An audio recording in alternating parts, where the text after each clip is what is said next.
ghostly mark. Cobwebs twine and shadows dance in this twilight somber trance.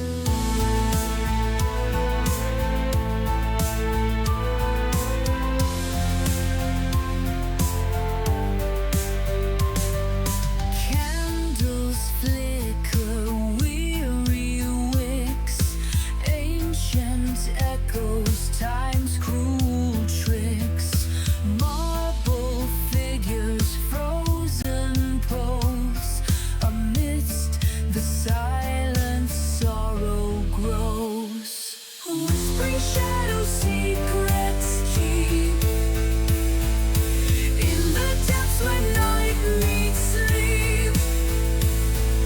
Underneath the velvet gloom, guardians of the haunted room.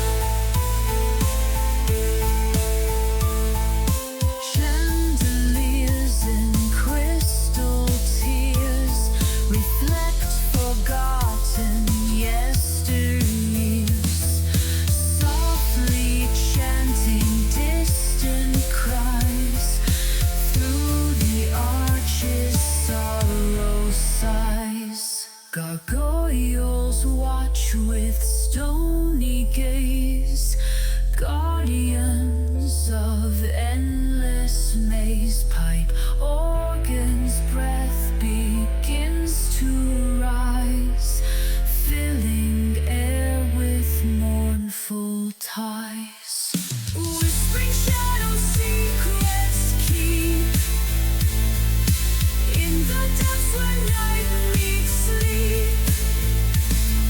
Underneath the velvet gloom, guardians of the haunted room.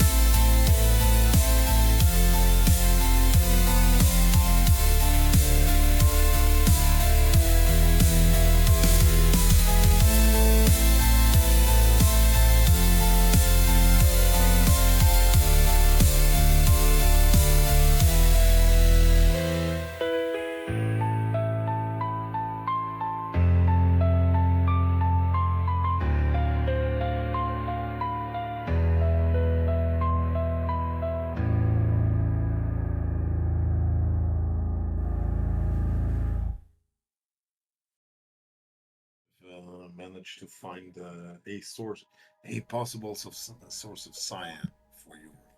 Well, the good news is you Yeah. already told them that because I brought you in on hot mic. So yeah, we've been It is. finding Yay. sources of cyan for our Rogue Trader game chat. Good Yes, afternoon. Yay, I've been hot micing this entire time. Yeah, it's Lady Thanks, Red man. and Lictor of the Black Pants Legion this afternoon, talking about writing nonsense, and it's the start of the week's end, and yeah, the audio didn't explode either. Yes, I'm very impressed, and I beat OBS over the head with a wrench before stream because Yes. it did try to do the whole thing where you guys weren't allowed to hear Lictor, and I told it no by telling it to use the exact source that it was already set to, and then it worked. So How's OBS chat? will obey. OBS will Because obey. OBS will obey. They have no chance. Otherwise, we will commit crimes upon its soul. I will threaten it with a chainsaw. How are you, chat? How is everybody doing this weekend? You're How is the one with the Lictor? shock mall. I do You're the have a one with the shock shock mall. You should not have given me a shock mall. This is probably going to end badly. I This don't is think I going to brought it end with me awesome. on Planet, though, so, Why not? Please, Lictor, you volume can up. have Okay, let me see if I can turn Lictor's volume up at all. Yes, I cannot be very loud. Family is asleep. I have turned you up on my end, so hopefully that will help with chat and make you a little bit more clear for them. Night Owl has a Night Owl, dog yeah. briefly. Dog. Doggos. That is wonderful. Doggos. I have had dogs all morning. They have been tiny nightmares, as is their way. Ceres is currently sleeping on my hip, and Anka this morning managed to sneak into Aiden's office and consumed one of his video game controllers. So, that was fun. Oh my god. She is just such a menace. I am petting Ceres Bully Snake. She is on my hip. She's being adorable, and she's snoring very softly. So she is now getting all of the pets. Anka is currently sleeping on Aiden's lap on the beanbag behind me because it's kind of it's a sleepy day over here in Desirland. Oh my goodness, all Did of the you pets have know been we redeemed. had? Did you know that these last 2 days, something nearly unheard of had happened? We had rain, My God. and yes, no, this is worth commenting about because I, I figured out something new and horrifying. I considered 18 degrees Celsius to be mildly chilly, Yeah, and I don't know if I'd apply the I, word chilly to it, but yeah, 18's I fine. could.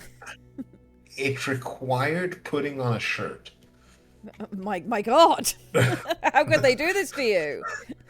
I don't know. I don't know who am I complaining to. I mean, what? How?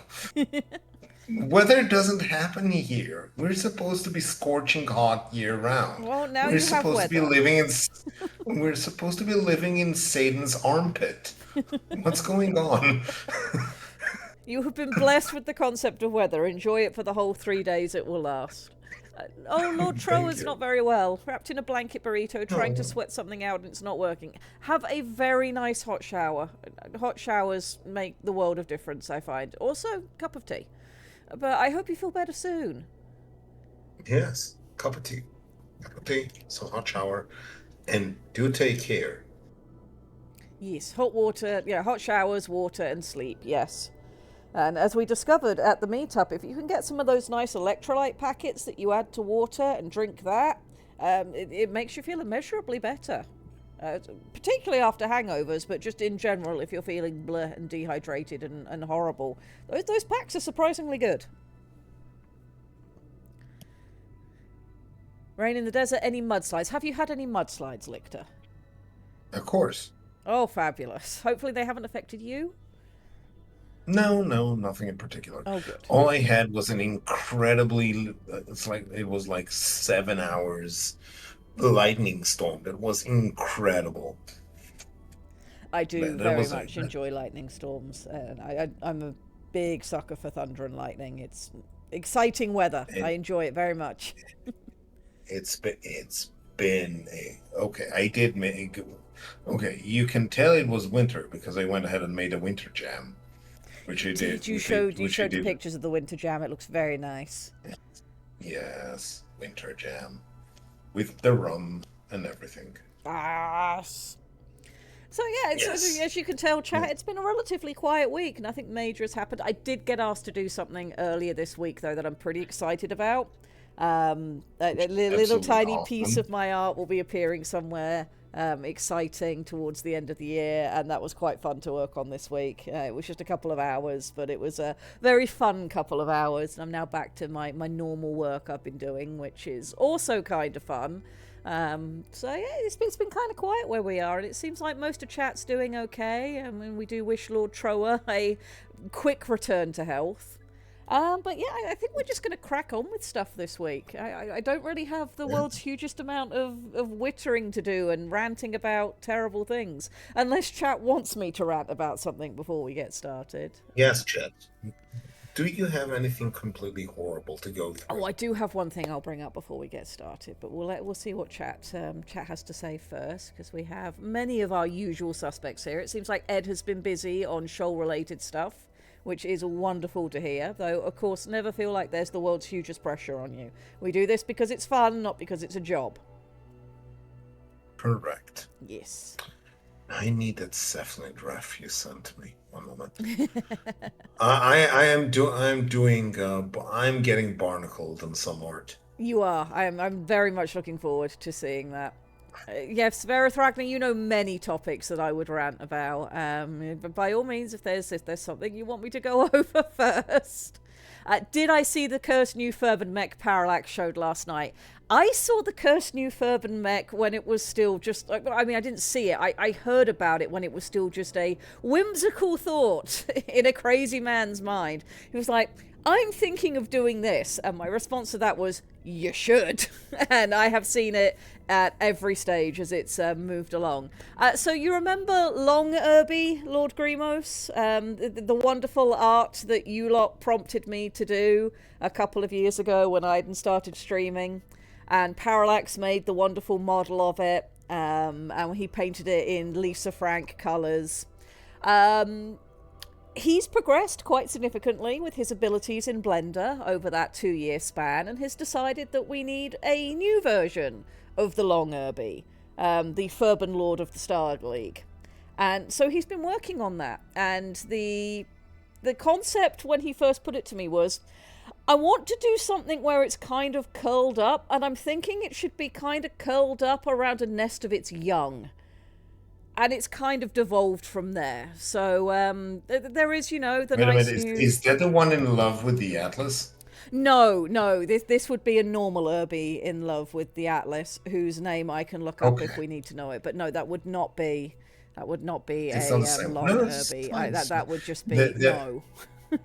I am not. I'm not an urban. I'm not a mech racist. I can tell the difference between different mechs. They don't all look the same.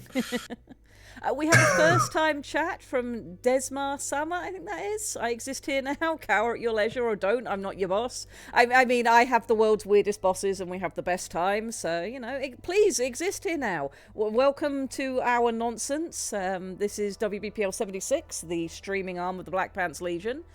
We do a whole load of crazy here. This week we're ostensibly talking about writing and books and sensible stuff like that. But we do video games, we do wrestling, we do Mech Warrior Online, we do all sorts of stuff over here. And we have a Discord if you would like to join us and have your craziness interface with our own. Yeah, we do stuff. Correct. Why are you here? The Furban Mech Nest is like a fluke queen. Yes, very much so. It's Parallax has been working on making some real horrors, and I'm very pleased. I'm very, very pleased with what he's been doing. He's been working very, very hard. Somebody mentioned a little bit further above, did I want to rant about Alan Wake? If we're going to do Alan Wake, there's somebody I'll want to have on stream for that. Because I have opinions about Alan Wake. My friend also has opinions about Alan Wake, and we both come at it from different disciplines. Friend is quite well versed in the language of cinema, and Alan Wake, as well as just deciding that, oh yes, Stephen King is our favourite author, and we are just going to mention nonsense constantly and have the world's worst ending line to a game since David Cage made his last game. Alan Wake 2 decided to borrow cinematography language and didn't understand it. So if we do Alan Wake, it's going to be a time. No, Lady Rat pitter-pattering about bad artistic choices. Yeah, I know. What could possibly go wrong? How would that happen on this stream? I tend to scope out writing streams and I'm writing, so here I am. Well, welcome to ours. We're in our sort of nonsense build-up to actually being useful, where we witter about stuff. But I do, sometimes talk about legitimate writing, and we've been very busy over here. We started in January with building a brand new setting from the ground up. We decided that we were going to have an underwater mecha setting. It's called Shoal. We are well on our way to having a nice, cool compendium to be able to share with people. We've written about 80,000 words of world building on our setting so far. And we're currently in the planning stages of our first novel in setting. We've bullet pointed out what we want for our prologue, Act 1 and Act 2, and we're currently in Act 3, and that's what we're going to be focusing on today, once we actually start being useful, which will happen shortly, I swear. It's not a loop, it's a spiral. Yeah. Bully Snake, I have my eyes on you. I'm watching you. You're on thin ice. If it's a spiral, it should be black. If it was black, it should howl at the moon. And have bent ears. I get this reference. Hello, Ramshackle. Welcome in. I'm glad you're able to join us this week. We need to mod Shoal into Kerbal Space when it comes out. That would be very fun. Yes, it would be very, very fun. Oh my god. Imagine building the engine allowing humans to translocate using the Shoal method. I mean, that is part of the concept, is, working together. Oh, kitten space. My apologies. I see, space stuff with a K in it, and I just assume it's going to be Kerbals. Oh no, Corbyn's here and has been isekai'd into a world of responsibility, bills, and corporate slavery. That's just called being an adult. You don't have to get hit by a truck to become an adult. In fact, it's better if you don't get hit by a truck. You have more chance of becoming an adult. Which does kind of make getting hit by a truck sound far more, far more interesting. Since when we need to sometime deconstruct the entire. Getting killed is the best way to get to the better place. He's getting isekai essentially the Japanese version of I Want to Heaven. Basically, yes. And Corbyn says he'd rather take his chances with Truck Coon. Well, I mean, I know a guy who knows a guy. He'll just end up in some terrible isekai with a ridiculous title because the publishing industry is fucked. Not just in the West, but also in Japan. Because that's why isekais have the stupid titles that they have. And we're not going down that rabbit hole today. We're just not. But the publishing industry, no matter where you are in the world, is fucked. This is a fact. We are not talking about vending machines. Thank you. If we are talking about vending machines, they should be on Shoal. Yes. And we don't have work-ritual problems. We have work-ritual solutions. They're called bubbly Prussian tactics. Does a reverse isekai exist where someone from another world ends up here and marks all over things that we take for granted? Have you heard the story of Gilgamesh? It's basically a reverse isekai. Dolph Lundgren as He-Man. Dolph Lundgren as He-Man, yes, the 80s He-Man, technically also a reverse isekai. I'm straying, Night Owl. The urge to rant is taking me. The urge to complain about things. Red. Yes. Red. We promised. We did. We promised we were going to be sane this week. We're going to be sane this week and we're going to be productive. That means... This is the last time I'm warning you.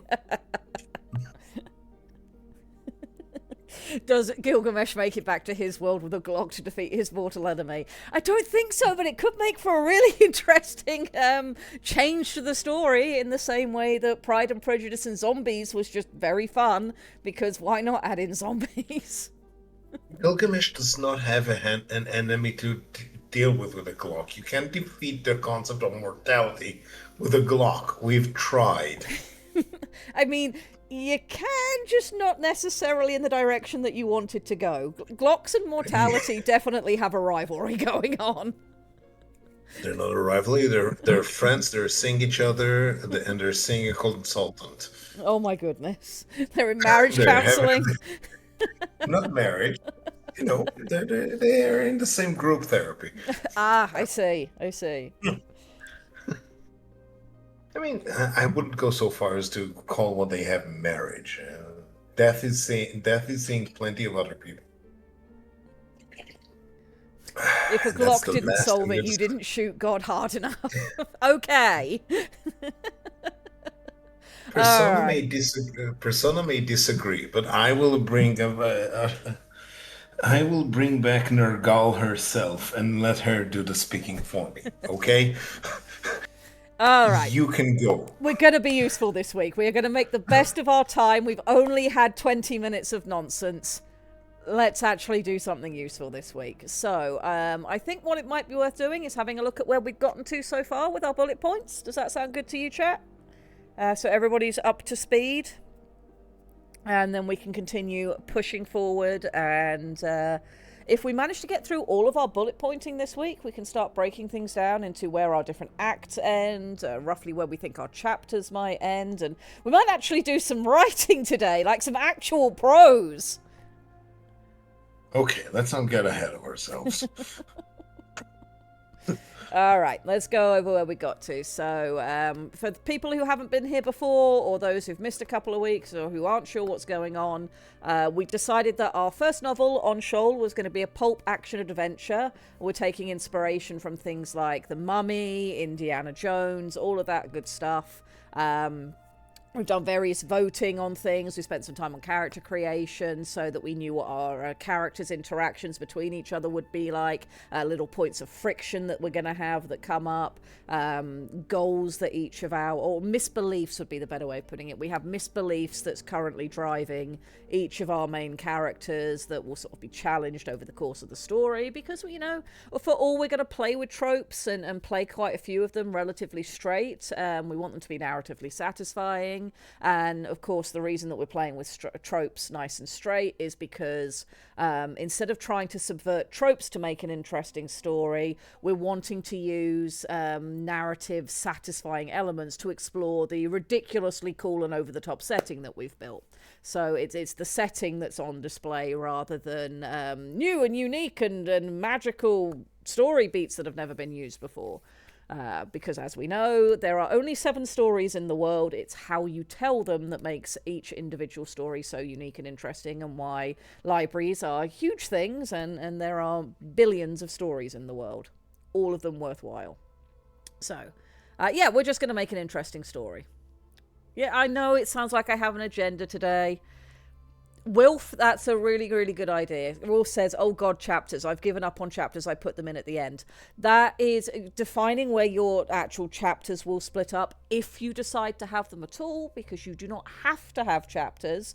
Terry Pratchett is one of my favourite authors who's very famous for not putting things into chapters in some of his works.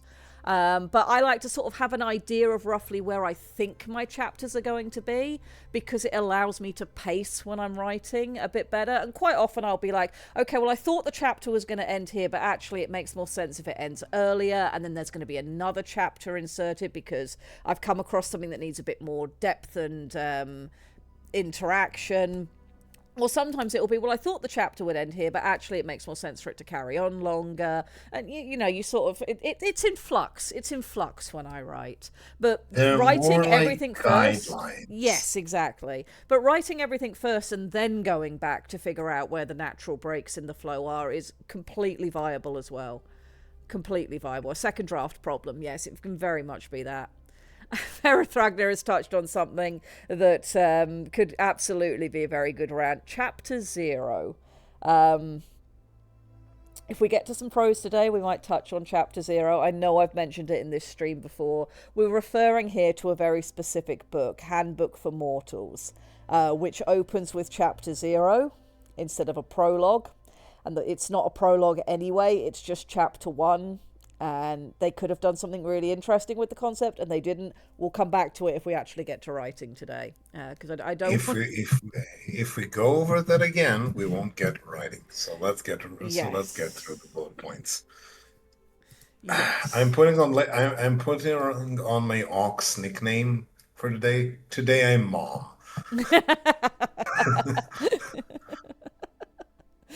Lictor is mum today and in charge of making sure we do our homework before we have our snacks. That is indeed since I'm also drawing in the background and doing. Yeah, you're being stupidly getting productive. barcode. How dare you? Stop it. Okay, fine. You're showing all of the rest of us up. No. Let's get to the bullet points. All right, so our story so far, we decided that we were going to open with a prologue. We wanted it to be an action, so we had a nice hook to pull people in, where we're going to have a weapon. We haven't determined exactly what that will be yet. Striking a raiding pirate who is fleeing an armed group behind him. The pirate is part of a pirate group. He swears and points out the faint worn-down spires of a nearby roof outcropping for shelter. He and his group descend into the spires to hide. They've got something with them that they've clearly stolen from the armed group that's following them. And as they head to hide, we realise that what they're looking at is the top of an abandoned city. One of the fleeing pirates murmurs a legend about the place being haunted and that they shouldn't go there. Another member of the group complains that they need somewhere to put down the important thing that they've stolen and to treat their wounded. We decided that the thing that they've stolen is a Temps/bronze coral archive from the village, so this is why they're being pursued so strongly. But of course, bronze coral and Temps coral are both very, very valuable, so our pirates have stolen something that's culturally significant to the village, financially significant to them. They've been chased into our abandoned city where our story will take place. They take another shot from the pursuing group of villagers, and this makes up their mind for them. They descend into the city to find a nook to hide their item in, and in doing so they stir up a particularly virulent wave of absence algae. For anybody who's not familiar with our setting, absence algae is a biological hazard in the setting that interferes with psionics and can kill people. And we've decided that the city that we have stuff happening in has had bioengineering going on. It has particularly virulent algae here. Yes. Do you remember the last stream we talked about the trapped waters that kill people? Yes. How about we take a tiny little shift and say one of the pirates breaks something in their haste and a stream of these waters just causes everyone to suffocate and die? Okay, It well, doesn't have we to be had the a absence. slightly different way that we were going to have this area end, but we can tie those two ideas together. So let me finish reading the prologue, and then I'll slot what you've just said in, because I think that's a really good idea. Okay, so the pursuing group of villagers halts at the edge of the city and withdraws. The pirates laugh, thinking that they're just scared of the horror story. The pirates bed down for the night and they never wake up again. So that's our prologue, but what we can do here is they stir... okay. And in doing so, accidentally knock open a small channel into the sealed dead waters of the city below. This releases...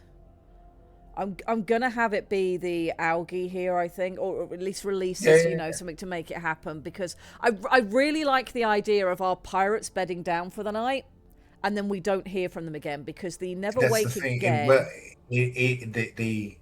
The water well up slowly. They're Yeah. resting on the floor, and they just suffocate in their sleep. Yeah, this releases a like suffocating CO1. stream of heavier water that will go on to kill the pirates when they rest nearby. Okay, I've got that note in there, because when we left off last week, because we'd originally said, we'd finish the prologue with, yes, and the pirates never woke up again. But when we finished off last week with stuff we wanted to do later in the book, we decided that we shouldn't be aware that they'd necessarily died. That would be something that would be revealed later in the book. So we've given the audience the dramatic irony of knowing that something has happened before the main story starts, but they don't get the satisfaction of knowing exactly the result until it becomes relevant in the story, which should be more narratively satisfying. So we're going to do that. Let's see. Do we have any comments in chat before I move on to our main prose?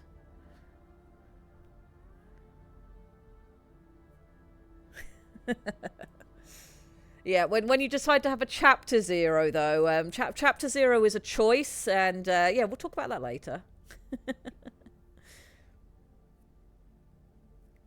Gonna have someone rant about the Dead Sea of oxygenated versus no water and say that's not how it works. Well, the wonderful thing we have here is we're on an alien world with alien stuff going on, so we don't have to abide by the strict physics of Earth. We can do a little bit of hand wavium. Our water that's coming out of here can be, denser and heavier than the water around it without it needing to be an oxygenation problem. We can add in all sorts of fun hand wavium sciencey things. Thank you, Night Owl. You've quoted me twice now. You're being very quotable today. All right, so that was our prologue. We're then going to move into our main chapters. We decided that our opening to the story would start with our human character, Jake, in his personal hab environment, getting a call that the expedition he's part of is ready to move out within the hour. We see Jake packing the last of his things onto his pressure suit and travel trunk, and this is a chance for a brief reflection on why he's here, who he is, his area of expertise, etc. And that we were going to have a photo of his college research team and an introduction to his AI familiar that accompanies him, whose name, if I remember correctly, is Kilo. I should put that in here. Yeah, Kilo. Like the submarine type. Yeah, so we know that Jake's in an underwater hab environment that's relatively easy to put up and put down, and we get to play with all the joys of advanced science here and not having to worry about it too much. As he's moving his trunk to the moon pool to be loaded onto the library Titan, his mentor, the Latical Umi, pops in and they have an initial discussion. So this is going to allow us to have sort of a brief description of what Titans are, which are our mechs for anybody who's not been here before. Umi was our mentor Latical character. These are the sort of Naga-looking creatures that we came up with. And we want to bring him in nice and quickly because he's going to be quite the guiding character through the story. This gives us a chance to see a Latical up close for the audience and to begin our character dynamics between each other. There'll be a discussion of protocols, etc., expedition plans revealed for audience benefit, but we want to make sure that we don't make it too exposition-y. No, we don't want to just be telling the audience what's going on. We want to be showing it through Jake's interests and Umi's concerns.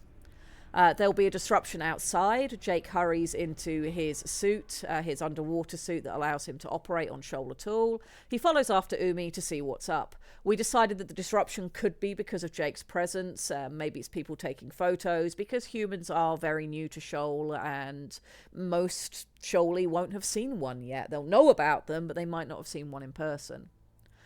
We get basically a marketplace disturbance scene. The city that this is all taking place in, Songgorge, is our city that we designed to be a sort of combat central city where duels are legal and common. You have a lot of performative arts and martial arts going on here. So we're going to take advantage of what we decided for the setting, bring that in here for this particular city. Umi will encourage Jake to collapse his hab down and get his trunk onto the library Titan because, that they don't want to be part of any significant trouble. We'll get to see the library Titan and the Tide Warden Titan arriving, which breaks up the dispute in the marketplace and lets the audience see the awe and might of Titans in action. And Jake joins the party for the next steps. So our Tide Wardens are our pseudo-police force of the Greater Waters. Our Tide Warden Titan is a new one that's been brought into service. This is one of the early expeditions this Titan is taking place on, other than just, basic patrol duty, and the pilot for the Titan is relatively young as well. The expedition moves out quite quickly, in part to not be part of any extended trouble in town, and in part because they need to make sure they make their way to their rendezvous, because they're linking up with the travelling fleet city in Gleamwake. And the city sure as fuck will not wait for them. En route, we get a chance to see our cast of characters, and Umi explains not just who Jabra is, she's our ceratinoid ex-pirate that we've added to the party. We had quite a lot of fun writing her. Why she's been hired. We also decided that the party is going to start out in the upper edges of Songgorge, in the trade and passing through district, just so that we don't have to come all the way up from the abyssal depths for the next story beat, just to have them go back down again. But we also wanted to play with the idea of going from light to dark as our story sort of progresses. We're going to go from the shallows to the deeps, the light to the dark, and really play with those themes.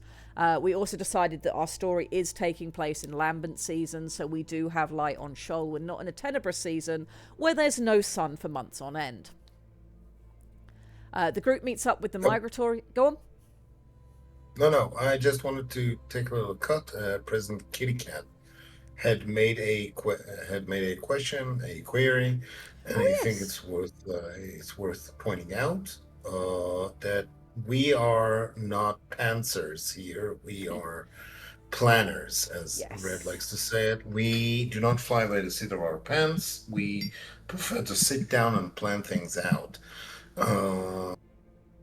Doctor Who will explain themselves, but essentially this took, like Doctor Who said, about 2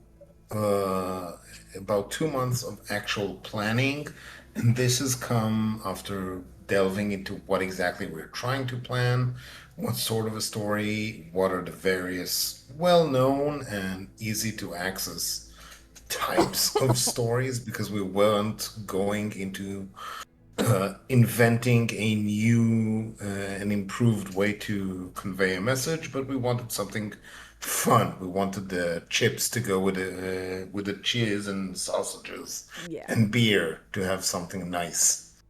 Yeah. So, as And is this, being pointed out in chat, we do about 2 to 3 hours of work once a week on Fridays. This is a variety channel, so unfortunately, I do not get to monopolize chat all of the time. I get them for 3 hours on a Friday, and we do ridiculous stuff. And it's partly why I witter so much, is because I only have the one slot, but it's very fun. We started in it is January from the bare bones of making a setting. We started with what kind of star is our solar system based around? How many planets are there? And we've built up from there since January. About 2 months ago, we got to the point where we felt like we had enough built that we could start writing a story. And we've been slowly working on that ever since. I am very much a planner, not a pantser, as Lictor says. Word vomit is a good way to start, though. If you have an idea in your head of, I want to write a story either about this topic or about this character I think is cool, or I've got this particular message or thing that happened in my life and I really want to write a book about it, and I've got all of these ideas, the very first thing to do, whether you're a planner or a pantser, is just get that on paper. It can be a complete mess, it can make no sense, it can be completely out of order, but by getting the idea out of your head and onto paper, you've already made a start, which means it's easier to continue, and it also means that you're not going to forget any of the cool ideas that you had, when you were passionate about the initial idea that made you want to write. You might not keep all of them, you might change some of them, but by having them written down, you've started the process of writing. When I'm in a position like that, where I'm like, I want to write about this thing, I'll default to my personal setting and my personal trilogy that I'm writing just on my own, my Hevner setting. I have a fascination with volcanism. I just think the fact that our planet works the way that it does, and periodically just the planet erupts, is just fascinating and cool and the bestest thing. So I knew I wanted to write a book that had volcanism in it as sort of like a key component of what I was writing, and what makes stories about volcanoes that have happened in real life so fascinating to me, in particular Mount St. Helens, is the human stories that go alongside it. The eruption of Mount St. Helens, if you listen to the survivor stories for, say, the teenagers that were camping on the bank of the river, and what happened to them and how they survived, it's just fascinating. The fact that we were doing all of this science and watching the volcano when we knew it was going to erupt, but nobody at the time had any concept that you could have an entire side of a mountain just give way and that the eruption could come out sideways instead of out of the top. That had never really happened in recorded history before, and the story of what happened there, and it for me it's fascinating. So it's like, well, how do I bring characters in that are going to be the human element of this story, and why I want to talk about the power of the planet, the power of volcanism. And that led me into, well, why don't I bring in characters where power is also the theme with them? So that's when I then invented my character who isn't supposed to inherit character but will, and then my next character who was a character who's supposed to have power but chooses to give it up for a greater good. And once I kind of had those elements in place, the story kind of started writing itself, especially once I decided I need to properly world build out this setting. For me, world building is a great way to figure my stories out, because by making my world consistent, I start finding the little nuggets that I can pull on that are story threads. Once I've decided that, I want to write about a volcano, but I've also got a magic system, and magic travels in storms. How does that interact? Does volcanism have an effect on that? Does it not? What happens to my story if magic is in the area at the time, or if magic isn't? How do I use magic to affect my characters? Do they have powers? Do they not? If they do have powers, what powers do they have? How does that affect their interactions with the world? And by just exploring everything that I need to talk about the thing I was passionate about, I've started building an entire world and entire arcs and all these little tiny threads that can start to interplay to make a more engaging story. And all of this just gets thrown onto paper initially. And once I know what my story is going to be, it's at that point that I can then start bullet pointing, okay, my story needs to start here, and then this is the order of events that I currently think should happen. And as I start listing those out, I'll come across things like, okay, I want this thing to happen. Oh, but if this thing is happening, then that's going to cause this. And oh, look, I've now got a new story thread I'm weaving in. So for me, that's kind of how my process goes if I'm not just starting with a setting and seeing what stories the setting decides to give me. But I am very much a planner, and that's what we've kind of passed on here on this channel. So if you're still with us, President Kitty Cat, I hope that helps somehow. You've never encountered a community This was channel. a prime example. That was a prime example of related wittering. Yes. In the most charming way possible. Kudos. At least it's on topic. I'm talking about writing. Yeah, community Yes. channels are absolutely a thing. We are part of the Black Pants Legion. We're very well known in other circles for Tex's work, either in his Space Station 13 videos, which are very fun, or in his very detailed Tex Talks Battletech works. But this is the streaming arm where we just have members of the Legion who engage with things that we're passionate about. Some of us are passionate about cooking, some are passionate about Legos, some are passionate about different video games. I'm passionate about writing. So we get a little bit of everything going on this channel. And yeah, we have a fun time. We have a fun time. We do. We very much do. Look, real cooking does sometimes happen. It's not always toaster crimes. It's not always I did say toxic. passionate I swear. time slot. If you want a really fun time that's got excellent vibes, President Kitty Cat, if you're available on Sunday nights, Halzakar of the Black Pants Legion, who's just popped into chat, he does a wrestling stream on Sunday nights. He is a former wrestler himself, and we do some absolute nonsense. It's very fun. He uses Fire Pro Wrestling World to do simulated wrestling matches. We have commentary over the top. The production values on that show are kind of ridiculous. We have the coolest stuff going on for the silliest things, and it's wonderful. It is just the best time. You will enjoy yourself. I think it is impossible not to enjoy the Sunday night slot. Dear God. Okay. Kitty Cat has made a choice. Yes, they are now following. And if you wish to join our Discord, I'm sure somebody will drop the link in chat. We have a community Discord, the auxiliary. It's a public-facing arm. There's something for everybody in there. You probably won't want to follow all of it because the Discord is huge, but if there's something you're passionate about, it'll be in there somewhere. And we do welcome your madness to come and interface with our own. Welcome. All right. And with that, bullet points. Bullet points, yes. All right, so we were going to have our expedition meet up with the fleet that's going to take them to their location. We're en route. We get to see our cast of characters. Umi explains who Jabra is, why she was hired. She was hired in Songgord. She is a former pirate queen who's been ousted by her own brood from her pirate fleet, and she is now doing mercenary work. She'll be an excellent guard, etc., etc. The group meets up with the migratory fleet and stows its gear, titans and personnel on board for a 2-day journey with the fleet. Tension and character interactions are shown through distrust of the fleet when Jabra comes on board. Careful rules and regulations are put in place for where the group is allowed to go. Umi heads off with the library guardian to check this, which is Mags, to check the supplies they've arranged to, the fleet are actually here and that everything's in order. This gives Jake some free time to explore the open areas of the fleet and bond with Hordaka. Hordaka is our young pilot of the Tide Warden mech. There'll be You're spelling himbo very weirdly. Yes, he is our himbo. He is our Titan-obsessed himbo who just wants to talk about his Titan and how cool it is, which will allow us to show the audience how Titans work by Hordaka's extreme keenness on the one thing that he does in life, which is piloting a Titan. The one event of significance that happens during this transitory prose is that Benny is parked on the fleet at present, noticed by Jake, who has no idea the relevance, so we describe Benny in passing to be maybe mentioned later. For anybody who is new here and doesn't know who Benny is our cryptid mech. Benny is a former industrial mech that should have been decommissioned that ended up accidentally bonding with a hermit crab. The hermit crab is named Benny. And now basically wanders the ocean as a benevolent, mischievous cryptid.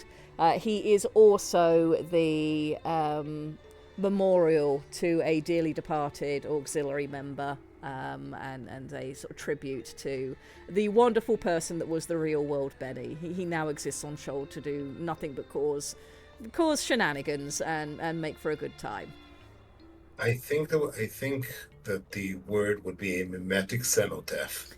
Yes, he's definitely that.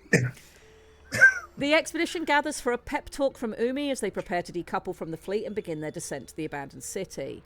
Mags, who is our library expert, she's the one with the library titan, gives a brief talk on the place they're going to and the expected issues. It should be short and sweet, in the vein of Ripley talking to the Marines and aliens. The group saddles up and begins their descent to the Lost City. Key points here will focus on the fact that the party mostly tethers to the Titans and the manner of propulsion and speed of descent, really exploring how Shoal works and what it's like operating underwater and that being the norm. There'll be strong themes of light fading as they get deeper, and there is a potential here for someone on the expedition crew to tell a creepy story as they travel, possibly a Benny story. In our next section, we'll get a grand sweeping look at the city as the expedition arrives. There'll be an initial look around the outskirts, analysis of the local environment, and acknowledgement of the presence of quiet.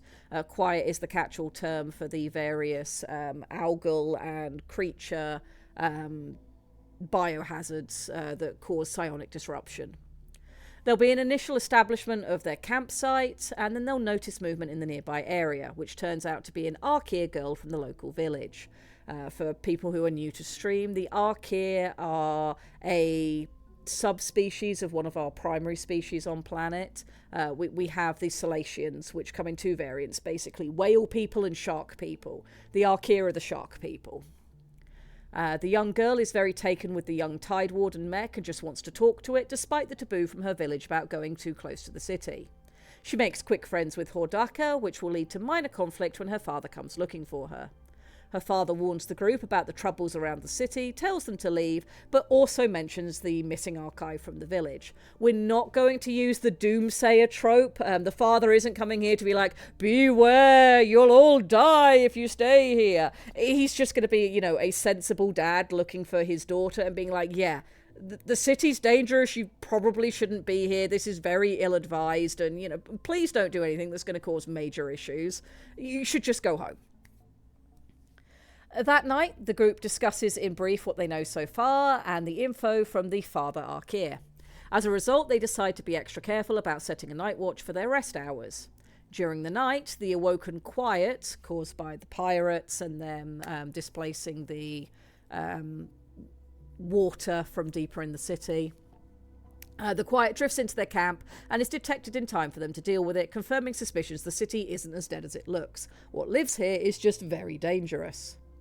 Jake and Hordaka will be our characters on watch when this happens. Hordaka gets along with Jake best outside of Umi, and Hordaka gets to shine here by noticing what Jake wouldn't have. So we get that juxtaposition of, Shoaly awareness versus human awareness. This will be reversed later when Jake's awareness actually becomes more useful because he isn't acclimated to Shoal.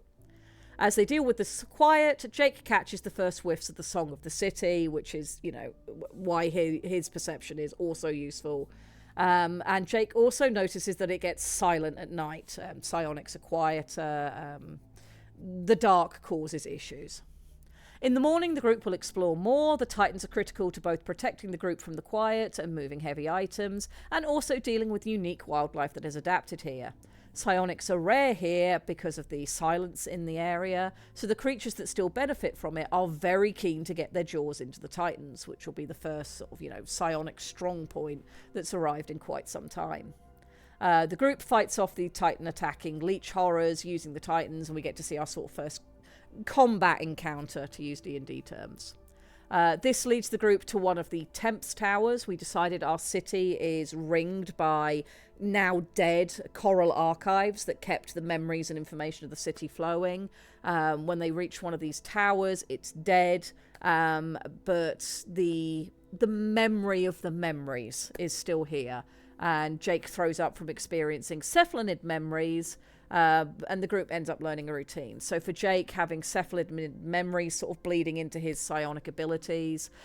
Jake only has the normal human limbs. Cephalonids are squid people with technically 9 limbs, so it's going to be disconcerting for him. So what they're going to learn to do from this encounter is to ping the towers, use terrain to handle the nasty critters that are in the area until they can clean them out, and Jake tries to pinpoint where the song that he's hearing is coming from. He can hear it clearest because he's not attuned to the native song of Shoal, so for him it stands out a lot clearer. So he's kind of like their dowsing rod for, well, where is it that we're looking for? Red, Yes. there's a petting redeem. A petting redeem. I can pet while I read. I forget when I wasn't here, how did Jake get his psionics? He was born with them. Some humans do have psionics. Compared to Shoaly psionics, they are, like baby grade. It's like a 2-year-old and very adorable. But Jake is one of the humans that is born with psionic ability. And with humanity now have... Small. Yeah, small psionics. Baby psionics. Itty-bitty psionics. Yeah, but like any other trait, and this recalls back to how psionics are on Shoal. You're not born giga-brained and able to use luminescence to your will. You have to work on it.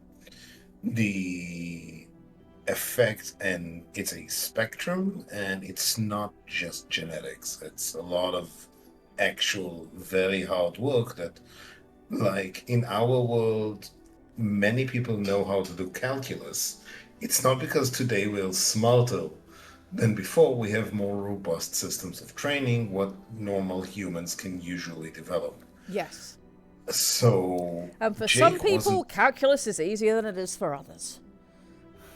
correct, but most people can learn the basics of it. Yes. Back when Newton was around, calculus was back in the 13th century. Zero, the concept of zero, was a trade secret in Italy. So, being able to do more advanced things is often understanding them and creating a basis of understanding and training to use them. Yes. Same goes with psionics and Shoal. Yes. Well, I'll let a 500k bomb tell that to other people, and be and you tell that to the ballistics officer.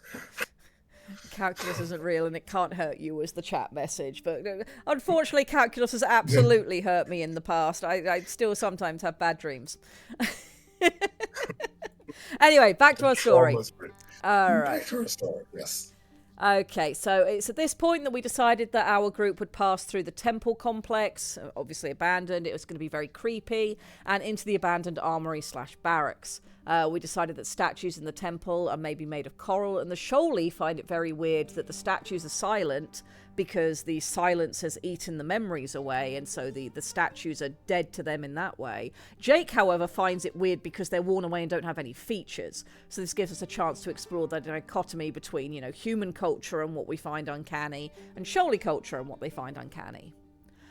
They make a temporary shelter point halfway redoubt inside the abandoned barracks. This is a chance to explore the technology found there and to also have a meal. This will let us show the audience Shoaly cooking and also have a discussion of what the items in the armory would have been used to repel. The city that we're in was lost prior to the Forge Wars, so this city predates Titan technology as we know it today. So there's going to be some interest in how did this city deal with the Leviathans that had once lived here before Titans were a thing. There's no signs that the species that were once fought by the weaponry that's here still remain here. But there's not really a good reason why the Leviathans wouldn't have come back. Just like there's not really a good reason why the silence in the area hasn't naturally died off. This is our first sort of plucking at the strings of something is fucky in this dead city. Our expedition will use the... Beyond it being dead. Yes. Yes, something is fucky beyond it just being, yes, we have found an archaeology. This archaeology is not behaving like archaeology should. Yes, it acts more like Silent Hill for some reason. Yes, and we don't know why. So the group will use the Titans to clear the barricaded far side of the barracks, allowing them into the sections of the cities that are still untouched. Possibly underground, we hadn't decided on that yet. The initial water inside this new area is dead. Unprotected Shoal will be killed swimming in it, so Jake gets to go in first because he's in his, environmental suit. The Temple Guardian Titan is too big to follow, but gives Jake a remote camera to take with him, and Jabra uses an exploratory gill kit to let her accompany him for short periods. It'll be something she has from her pirate days. And it'll take a day or two for the water to become habitable for the rest of the group. This is now untouched archaeology, and the discoveries and threats ramp up accordingly. We are now finding undisturbed carvings and wall paintings that have survived and detail the closing days of the city. The murals of the city's closing days do not match with the silence issues the team is encountering, and they don't know why. The Shoalie know that they need to try to find surviving Temps coral because it will be more accurate. Temps coral records memories and histories. If they can find that, they will get a snapshot of literally what happened. The paintings and carvings are very crude because the Shoalie normally use Temps coral to remember things. They don't make historical art the way that humans have done. So the carvings aren't very helpful. They detail that something happened that was worth writing down as the city died, but it's unclear exactly what. This drives Jake to want to go deeper, looking for both the source of the song they can now all hear, but also try to find some record the Shoalie can use to get a better idea of what happened. Jake has a better feel of the visuals than the Shoalie do, because this is more in line with how humans record things than how Shoalie record things. As they delve deeper, Jake and Jabra come across a mummified cephalonid corpse. Jake is immediately concerned and empathetic and sorrowful and very human about this. Jabra isn't, because she's a crab person and has crab person thoughts. So, you've got the human sort of reaction to, oh no, somebody is dead, and I know they've been dead for a long time, but I'm sad. And Jabra is like, well, death happens and reclamation is important.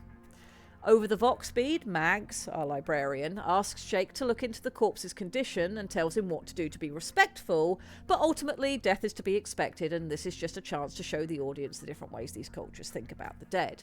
Mags asks for the corpse to be brought back for study and consumption to add their memory to the song, which is a very librarian thing for her to do. The Laticals are a little bit uncomfortable about it, but it makes sense overall, and Jake gets to see how cultures reconcile their ideals. Om nom nom. Om nom nom, yes. We did decide that we would do a little bit of corpse eating last week when we were here. After retrieving... I swear we are nice. After retrieving the corpse, the group falls back to their main base and goes over what they found so far. They visit, or are invited to, the local village, which is where the Arkir girl and the father came from, and they decide to spend a day or so learning the local legends, as this will give the new tunnels time to air out for when they return, and the whole group can enter, and local legends can sometimes have grains of truth in them.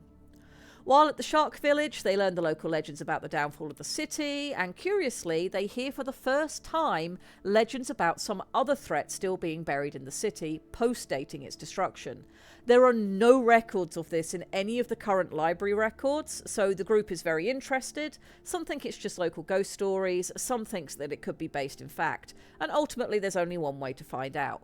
Go and see. And that was where we left off last week, and we had some ideas for Act 3, which is where we're going to be kicking into and starting this week. Yay! So that should have caught everybody up to where we're at so far. Bully Snake's making the point that if this new area wasn't underground, it would be easy to swim over or around and wouldn't be untouched. Yeah, I think, it being sort of very slightly subsurface and then plunging deeper will be a good idea, especially as that carries on our theme we've been talking about of, things getting deeper and darker as our story progresses, and then we'll have that return to the surface at the end. So yeah, I do think the underground is the right way to go with that. there's one extra uh, benefit for it being underground. What's that? It's a very Sulayan Salation thing to do with their Susella development techniques. Had And talked about this city originally having a very high cephalonid no, population. Oh, no. okay. The underground, after all, belongs to someone else. Not necessarily. Well, some of it. The way I think about it is that You're thinking about for the bioengineers that for came here. yes, Okay, okay. I think that what happened that they found an underground. This used to be okay. Thought. This used to be one of the growth chambers that every city had prior to hyper-industrialization, because you needed farming, and to do Yes, and to farming you need control the enclosed flow of spaces. the water and the nutrients. Yes, absolutely. You needed control. So this was one of the growth chambers back when. And when the we are growing our own Socella, and bioengineering is fun, and you should do it at home. And don't listen to the evil guys at the bioengineering ethics committee back in Sulea. Uh, these guys came here and they sat down to business, and they didn't want to dig up an entire city. Yeah. So This would have been the they ideal went. environment for them. It's already enclosed, Exactly. it's out of sight, we can just do what we want to here. We have control of the immediate environment. We're going to go into the network of growth tunnels. That would be the place to do the thing. Yes. Precisely. That makes a And lot of sense. this is why we're doing it the way we're doing it. It's all in world logic. Yes, which is what we like. We like to build our law back on itself and tie things together. Because we are professionals on this stream.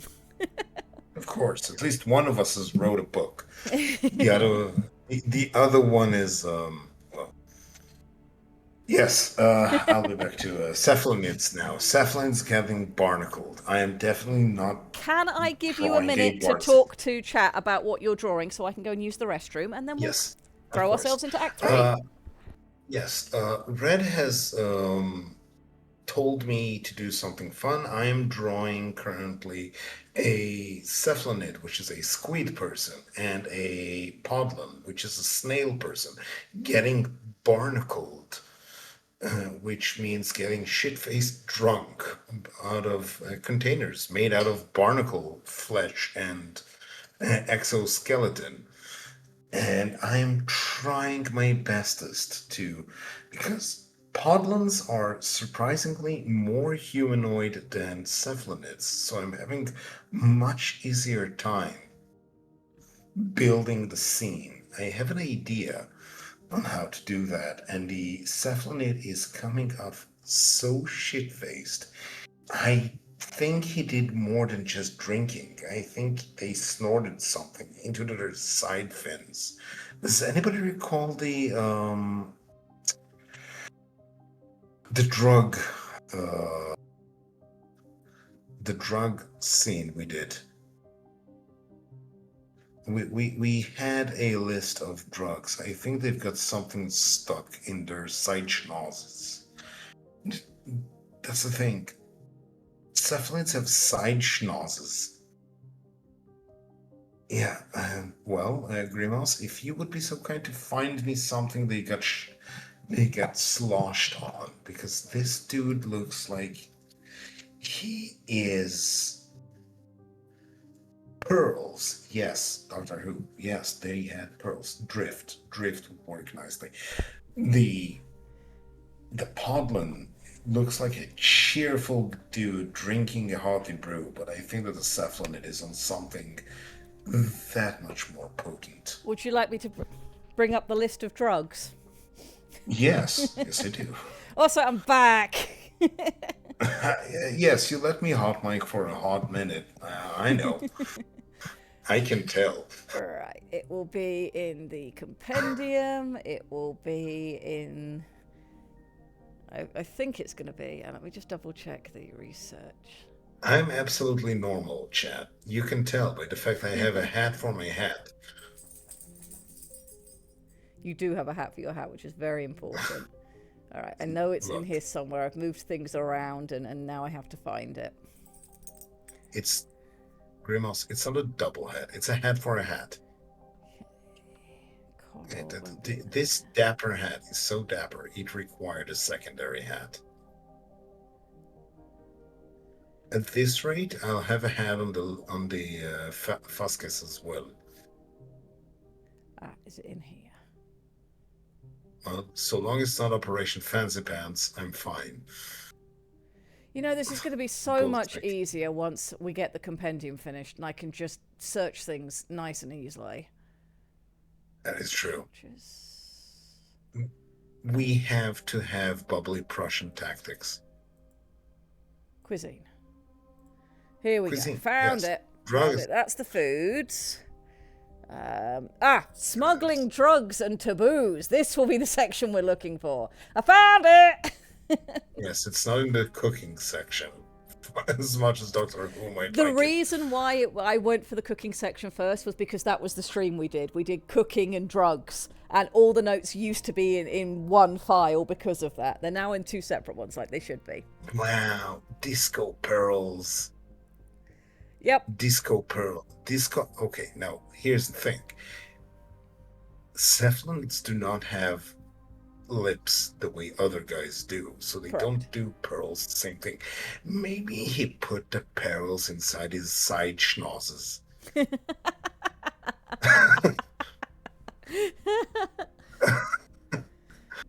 A disco pearl in Swimmer every might work. schnoz. Process toxins from a pufferfish-like creature. Induces full body muscle relaxation in small doses. Okay, how do you use them?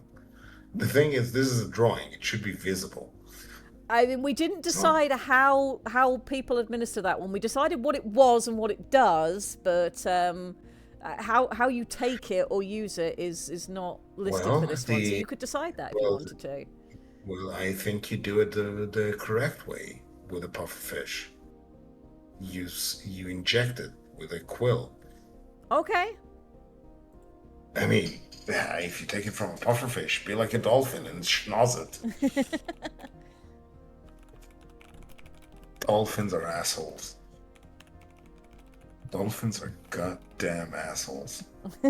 Like, they're like humans and chili peppers, only they do it with pufferfish. We like. They go like we like the toxins, so we will have more. For dealing with sharks or dolphins. Oh, sharks, depending on the shark, they can just be adorable sea puppers. Adorable sea puppers. Silicon Soul says, good news, I rescued a lizard. It had wandered in a cold place and couldn't move. Oh no! Set the lizard in the sun for a bit and it has since scurried off. That is wonderful. Congratulations on saving the lizard. Also obligatory lizard. Chat will now be full of lizards for the next 5 minutes. That's okay. We can. I have a spell to counter that. Crab. That is a pretty good spell. That is a pretty good counter spell. Chat does love crabs. So yeah, you're gonna go with maybe a sort of pufferfish needle on the table or something. Yeah, no, it's going to be stuck in. It's going to be stuck in his head. Not his arm. Amazing. It's going to be a needle fucking stuck up in its cone head. Okay, I have to show you, Brett. I'll show you. Show everything. You Show everything. know, I am okay. Bear in mind, this is bare bones beginning, but That's I fine. think we're getting. I think we're getting the vibe correctly. Here, I sent it to you twice because I swear I'm not drunk. This is going to be You know what? excellent. This is going to be truly excellent, and I like the fact that is a moustache. That snail person has a moustache in the best way. Look, I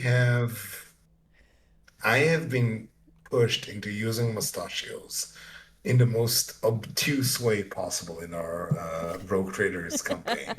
I hope you guys understand that every event is going to be different color of diamonds on this guy's mustache. He Amazing. has he has different wreaths of diamonds for his mustache alone, and I have sat down and plotted them out. So Oh, be I love aware. it. I love it. That's so good.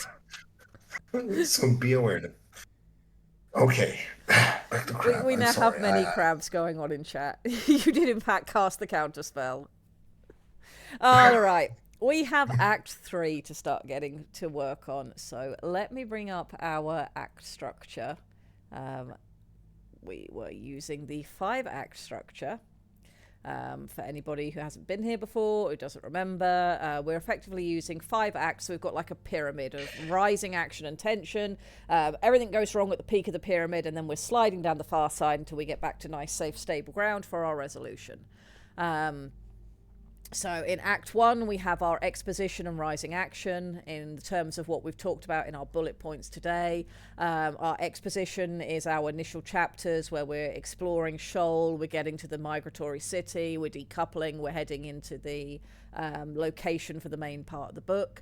The rising action is them arriving and realizing that, you know, the archaeology is not quite as scientific and quiet as it really should be. First major turning point is going to be realizing that there is a song still in the city to be pursued. That's at the start of Act 2. There will be progressive complications. We've talked about that as we've talked about the wildlife that's going to attack, moving into the barracks and looking into the things that are going on there, finding that the area that they need to progress through, they can't just immediately all of them go through it. Only Jake and Jabra can. We're then moving into Act 3, which is where we're at now, which is our rising action. We know that something is amiss in the city, more than anybody really thought was going on here. We need to go into the powered section, need to find out what's going on in there, and build up to our sort of true climax where everything goes horribly wrong, which is where they find the thing that's really wrong in the city, which we know to be the bioengineered babies that are currently asleep of the supercavitating underwater Valstrax. We really need to give that thing a name at some point. I mean, it's very fun to say supercavitating underwater Valstrax week in, week out.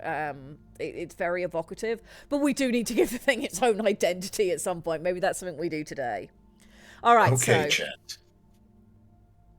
Oh, no. Okay, chat. Okay, we've got this. We've got you. You have our attention.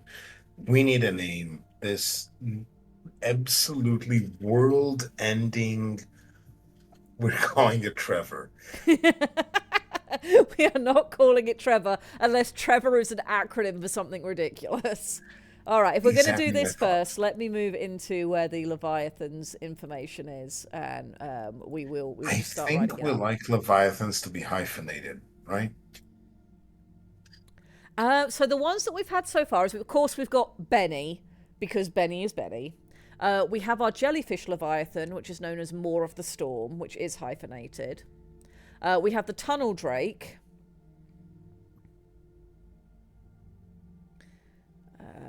We have Corbin as a Leviathan. Yes, we do. Which is not the supercavitating underwater Valstrax. The Tunnel Drake was a giant shellless Ferrofuzz. Where do we have the supercavitating underwater Valstrax? Do not hug the giant Pharaoh Fuzz. You will get cooked.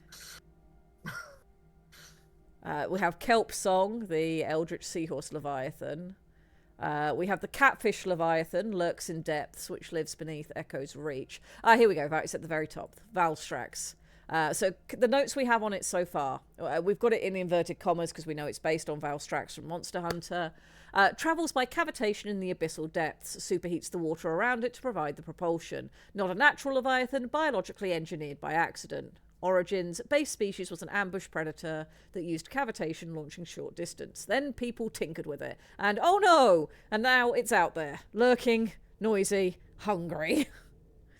That's all the notes we've had on it. We've talked about it a lot, but we haven't written down much about it since, probably March, I think we came up with this thing, wasn't it? So many Yeah, that months was one of ago. the first Half ones. a year ago.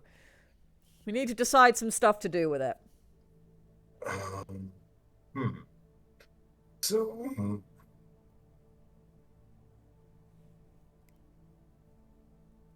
Old man bitey face. At least you didn't go with bitey McBiteface. Doctor Who is suggesting a scream of the deep because the cavitation sends a scream through the water. That's pretty that cool. is actually that is actually very cool. There is a name for well, it's a supersonic wave. Um, To the Googles with you, Lictor. yes. Well, forgive me for it being my third language. Not at all. You're doing it amazingly. I only speak 2 languages, English and bad English. And I'm more fluent in bad English than English, if I'm honest. Yeah, it's more useful, and you know that. The Silent Moor is a cool name. The only reason I want to steer away from it is we've got Moor in the title of another Leviathan, and I wouldn't want people to get confused. Ed Gauss is saying shock cone. Yeah, if you've got suggestions, chat, for what you might want this thing called, it's a supercavitating underwater jet dragon. Carnivore. It probably eats other juvenile leviathans in the deeps before they can get shallow enough to become full adults. This thing is kind of terrifying. If you have a name you'd like to give it, but by all means, drop it in chat and we'll do a poll. I need something that goes with Riptide.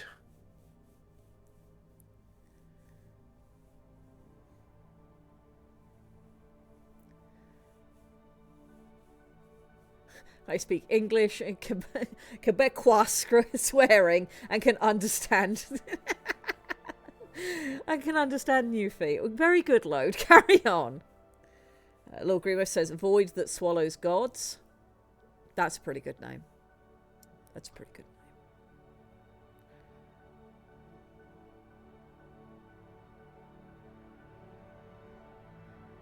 Could go with the screaming Riptide, Lictor. Yeah, the screaming, the screeching Screech. Riptide. Okay, let me get a poll together. Okay, so what do we name super cavitating underwater Valstrax? I can spell, I swear. We have options of what did we have? You said shrieking Riptide. Screeching halt is what is what I'm having in my head.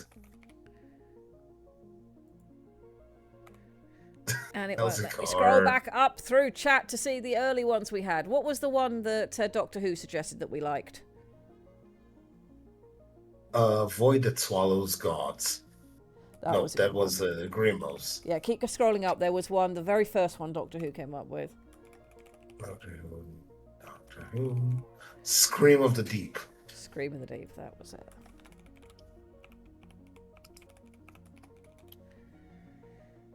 Okay, we've got space for one more.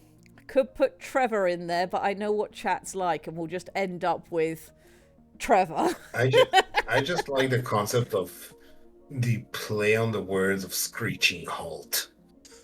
We have Screeching Halt on here. Screeching halt, null sound is good. Actually, null is a very good word. No, Mr. Bubbles, I'm sorry. End note, actually. Do we want to go with hungering null sound or null end note?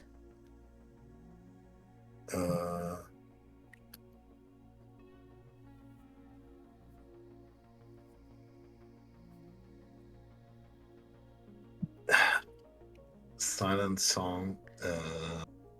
Well, this Again, I thing don't want to isn't use. quiet, so I It's don't. not. It's not.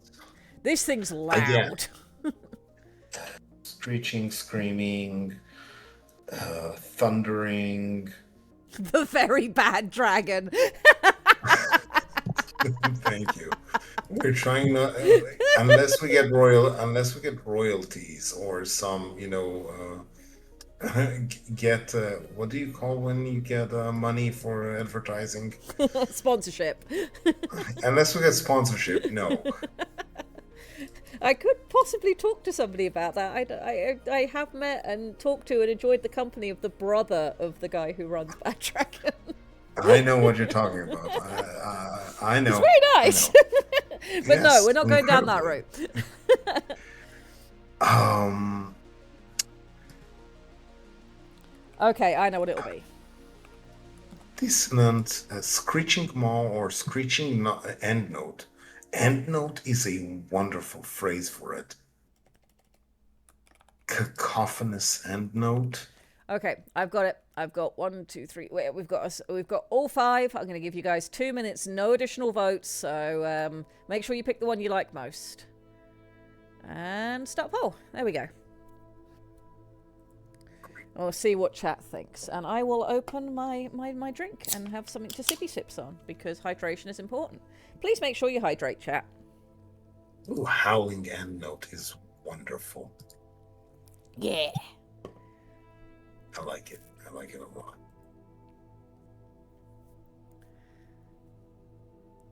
I mean, any of these would be good. Yeah. And if it's a tie, you will get the tie-breaking decision, Lictor. Yay. Yay! I get to have a tie. I want it to be an orange one. No, I don't get a tie, apparently. Well, we'll see. We've still got a little bit of time to go, and Yeah.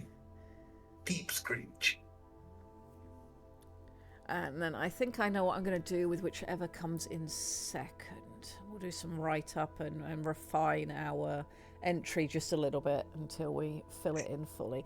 I can't wait to be done with all my art commitments this year so I can just finish the compendium for Shoal and we can start illustrating Grimos. it. And it will be useful. Grimos has the right of it, by the way. Epitaphs are a thing. Yep. And the idea that different people call the same thing different ways is very important. Yes, but we need one to put in the compendium so that, people can find it. And so when we say it, we all know what we're talking about. Yep. What is the meme, Bullet Snake? What is the meme? All right. Almost done. Last chance to get votes in. Come on, guys. Oh, hey, I spelt Valstrax wrong. I can't spell. I'm useless. It will be Mr. Bubbles in your heart. That's completely fine. That's okay.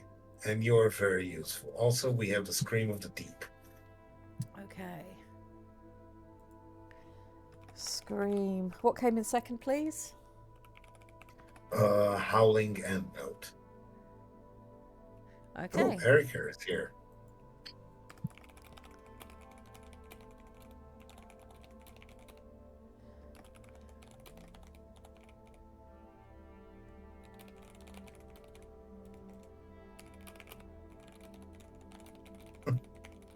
Eric, why do you put Corbin in a skull?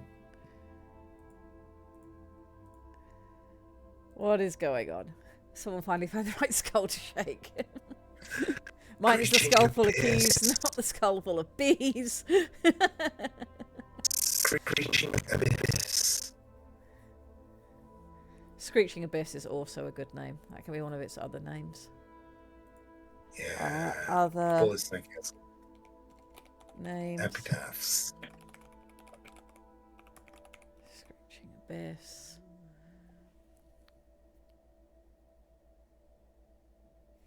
We can add others in. Okay. And the god eating maw. Wasn't it the void that eats gods or something? Was the original? Yes, god eating void. Let's do the reverse to polarity. Okay. Void. God-eating void. God-devouring void. God devouring. Yes, that's a much better word. Much more evocative. Now we're cooking with Exalted. Exalted has this sort of nomenclature on how do we do things. They don't do things by half measures. They don't have a resistance increasing buff. They have resistance to everything prana. They don't have I do more damage, do +2 damage. They have erupting volcano strike. They and yes, introspective, Exalted. Meanwhile, I'm over What here did- fighting very hard not to drop into a Desir meme that nobody will get because of what Eric's saying. But I know the soil combination to summon Corbin, and we're not going to go down that route. We are soil combination. Yes, I will explain to you later. I will explain to you later. I will. It's I a would- very, very, very old Desir in joke. I can talk to Corbin again and get more. Oh god, yeah. So Lictor has done the worst thing with our Rogue Trader game. He was like, how can I make things immeasurably worse? I'll go and have at least a 40-minute phone call with Corbin about things I can add to this game. Probably specifically to annoy me, because you see, Corbin knows the old lore. Corbin has been with me since the early days. He knows all of my secrets and sins. And I still don't know if you got it yet. But I know you will get it next session. Excellent. I look forward to it. All right, back to work. We've got things to do. So we've decided a Yes. little bit more about our underwater supercavitating Valstrax. It's now named Scream of the Deep, and we can work from that. Okay, let's put this back over to our act structure so we can be productive. Here is our 5-act structure again. We are in Act 3.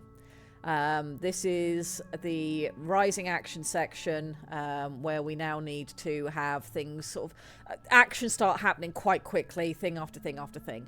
Our notes that we left off on last week were that once the team begins to really investigate further, the Shark Girl surreptitiously tags along. We wanted our team to find the first corpses of the scientists, which of course are going to be newer dead than the cephalonid that they found earlier. They're also not cephalonids. Yes, they also won't be cephalonids. They'll probably be Solatians, which will be very interesting to our shark girl. So we'll come back to that in a minute. Other notes we made, we wanted them to find information on the leeches that were attacking them outside, and the Quiet being genetically engineered, and why all of this has happened, because we decided that not only was the Quiet deliberately, here to keep the babies from waking up, the giant leeches that eat psionic energy, they are here living around the city in case the babies ever woke up, because the intention was that they would eat the babies. Except our team has now killed quite a few of them, so that's going to become a problem. We know that we want our climax midpoint to be our team finding out about the grand experiment that happened here and accidentally waking up the babies that are in stasis. So this is what we now need to flesh out with some more detailed bullet points. I Okay. swear, eating babies is not as bad as it sounds. We do some nonsense on this stream, don't we? All right, so let's kick off with how this will actually happen. So the team returns from the village, head to bed with intent to really delve deeper into the city in the morning.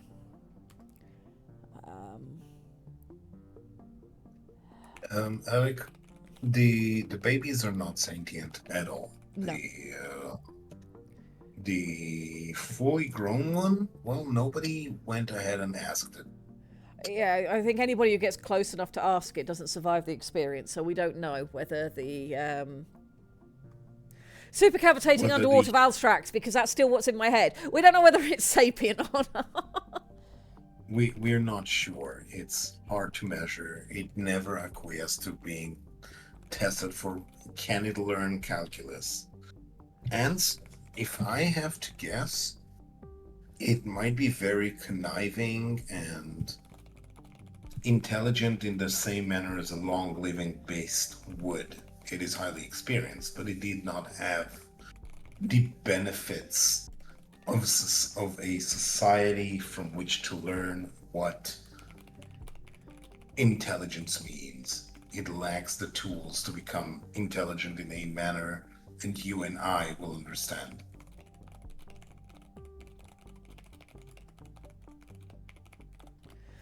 All right, so what I think should happen is our team comes back from their stay at the village. They head to bed with intent to really press deeper into the city in the morning. They leave their main base and go to the barracks outpost with the intention that, we'll get there by mid-morning, and then we'll spend the whole afternoon making our way deeper in, and that gives us somewhere to fall back to rest, and we'll use that as our temporary outpost.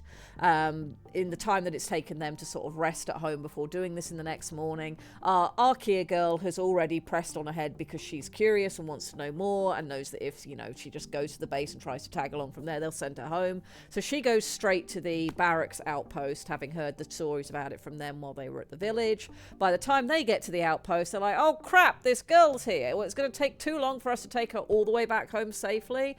The safest thing to do is to just take her with us, and I'm thinking maybe that she travels inside of the Library Titan, inside its sample collection bay that's currently empty until later on. It sounds very much like Umi took two looks at this girl and said, "Now let her tag along. Oh, for God's She'll be sake, fine." fine, she can come with us, yes. Exactly. It's just like Umi to have the gut, the right gut call to do. Yeah. He's just like, yeah, no, she's fine. Don't worry about it. And probably arguing with someone over it. Okay, so as they press through the area now vented from before. So one thing we're going to have to think about here is if the shark girl... Okay. So we said that the reason that the Library Titan couldn't go down there originally was because it's too tight. You can't send the Titans through the initial way in. So what I'm thinking is that the Titans hang back, the rest of the group goes through together, and what they're doing is they're looking for how this area would have been accessed originally, so the Titans can come in through there. So the Shark Girl is still with the Titans and not going through the tunnels right now, but we're going to have our team find a way to let the Titans in from the main grow chamber when they get there, so that our Titans can come back into the story. This would also make the whole idea of not trying to get the girl back home where she's safe make sense, because, well, the Titans aren't even coming in right now. She can just chill out with the Titans and we'll deal with things. We'll deal with this later. That makes it more believable that they wouldn't try to get her to safety, is because they're not going to be directly putting her in any danger right now anyway, so it's fine. Cool, so we'll do that. And again, she's useful. Yeah. And that gives her time to prove that she's going to be useful. I know exactly how this goes. Okay, as they press through the area now vented from before, the main team looks at the carvings again, now with the knowledge from the village. The carvings make a bit more sense in context. The team is able to figure out some of what the dead, or what the dying, were trying to impart. The Shark Girl, watching from the library mech, is able to add her insight, which helps them to get a very solid idea of the order of events that led to the city's downfall. When questioned, she confirms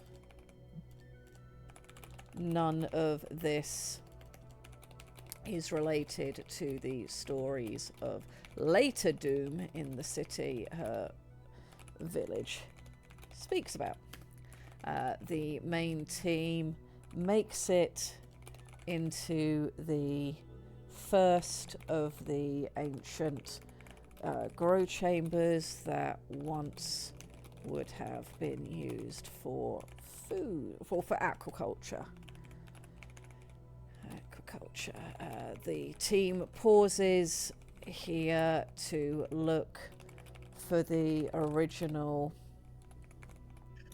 cargo access, and while it's still a little small for Titans, it is big enough to let the mechs inside if they clear the rubble / deliberate collapse from the outside. While the mechs are making their way into the area. No, Hordaka won't be here yet.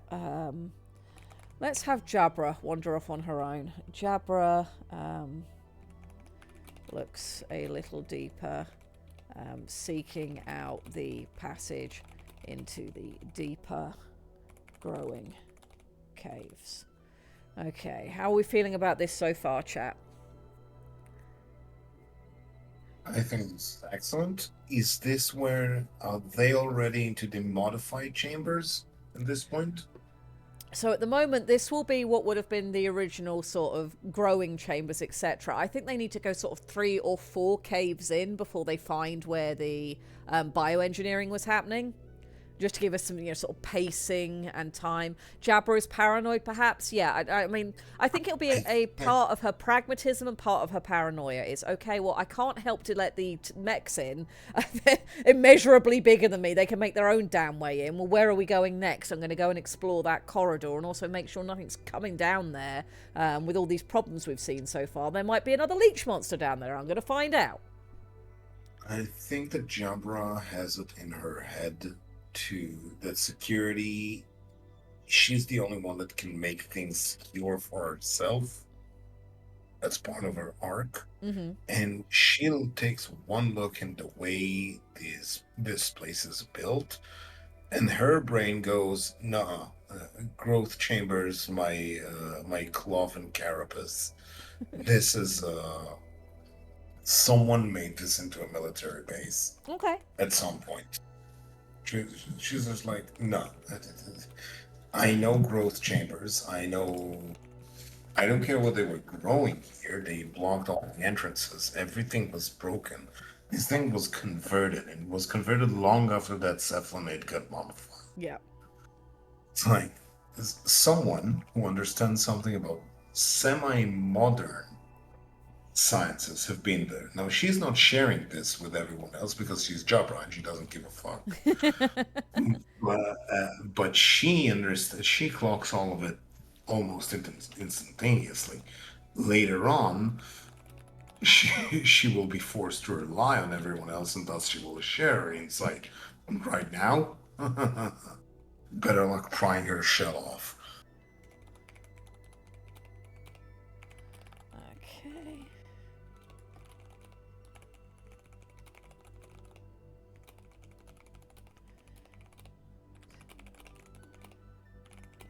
Give me just a minute to type this up and then I'll read it out.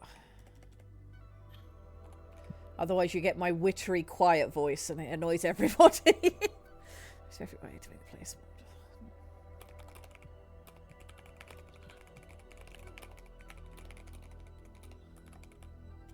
Doctor Who is an excellent idea also. Just pointing out once you're done. Okay, so the note I've just made is while the mechs are making their way into the area, Jabra looks a little deeper, seeking out the passage into the deeper growing caves. She initially looks for the passage deeper out of pragmatism, but as she does so, things don't feel right to her. Yes, these are old growing caves, but the collapsing of the entrances is too convenient. Someone collapsed things in a specific way to make the place more defensible, and it almost assuredly post-dates the dead cephalonid. Right, let's come and see what chat's saying. I have an idea for that. We are getting very close to that. And what we could do is, instead of Jabra playing it close to her chest and just not mentioning anything about this, what we could have is, once the Titans make their way in, Hordaka is sent ahead to catch up to Jabra and check things ahead are safe. Brackets, fear of more leech monsters. When he does so, he finds her contemplating a collapsed hallway ahead, and Jabra is running her claws over a trinket in her hands, deep in thought. When Hordaka interrupts her and asks for status, before she can go into her perception, Hordaka notices the trinket is from a Tide Warden core. This leads to an argument and a confrontation. Important information, therefore, does not yet get shared as personal issues take the forefront. How about that? How do we feel about that, chat? I like it. I was about to comment that it seems like Jabra would seek safety in numbers, but I remembered her past. Perhaps there's a part of her that's screaming, this is dumb, but she can't trust anyone yet. Yeah.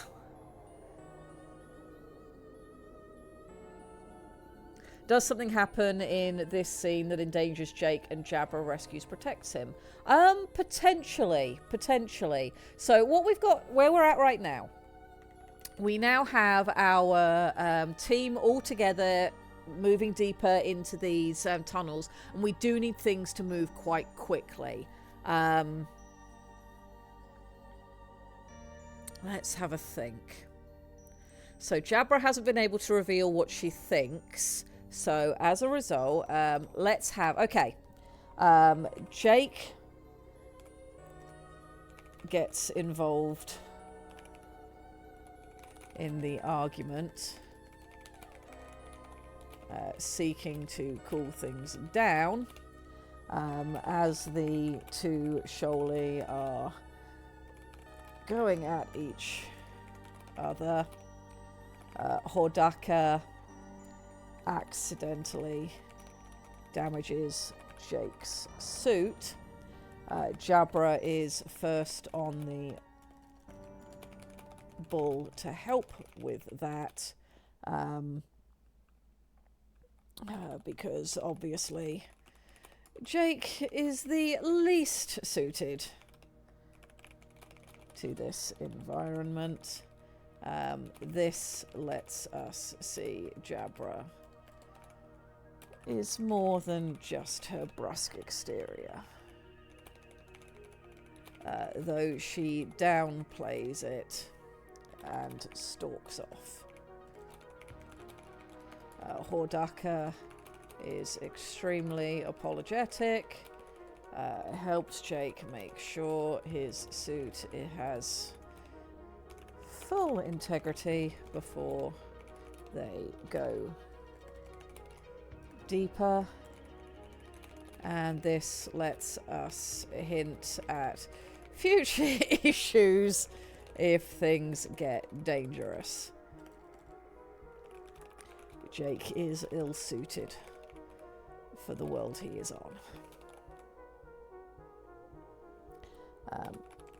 Small look at his internal fears and Kilo's ability to help him stay calm.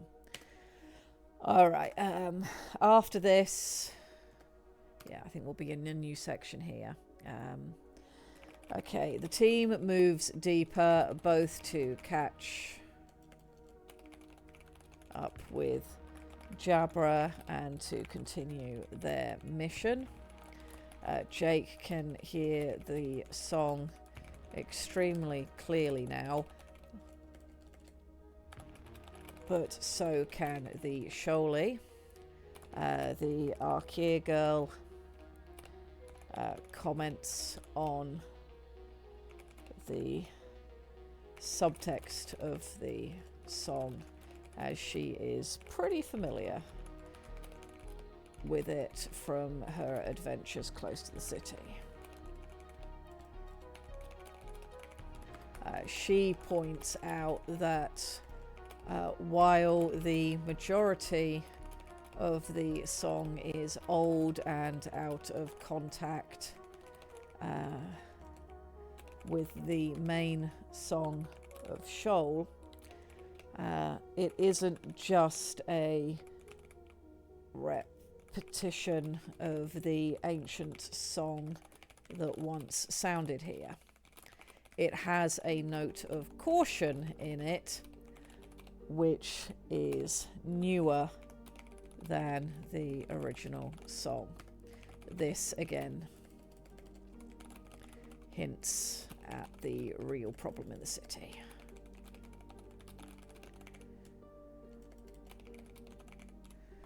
Okay, how are we doing, chat? Are we all on board so far? The suit breach reminds Jabber of ceratoid shell, and the medical repair process is very similar. Yes, that would be pretty good.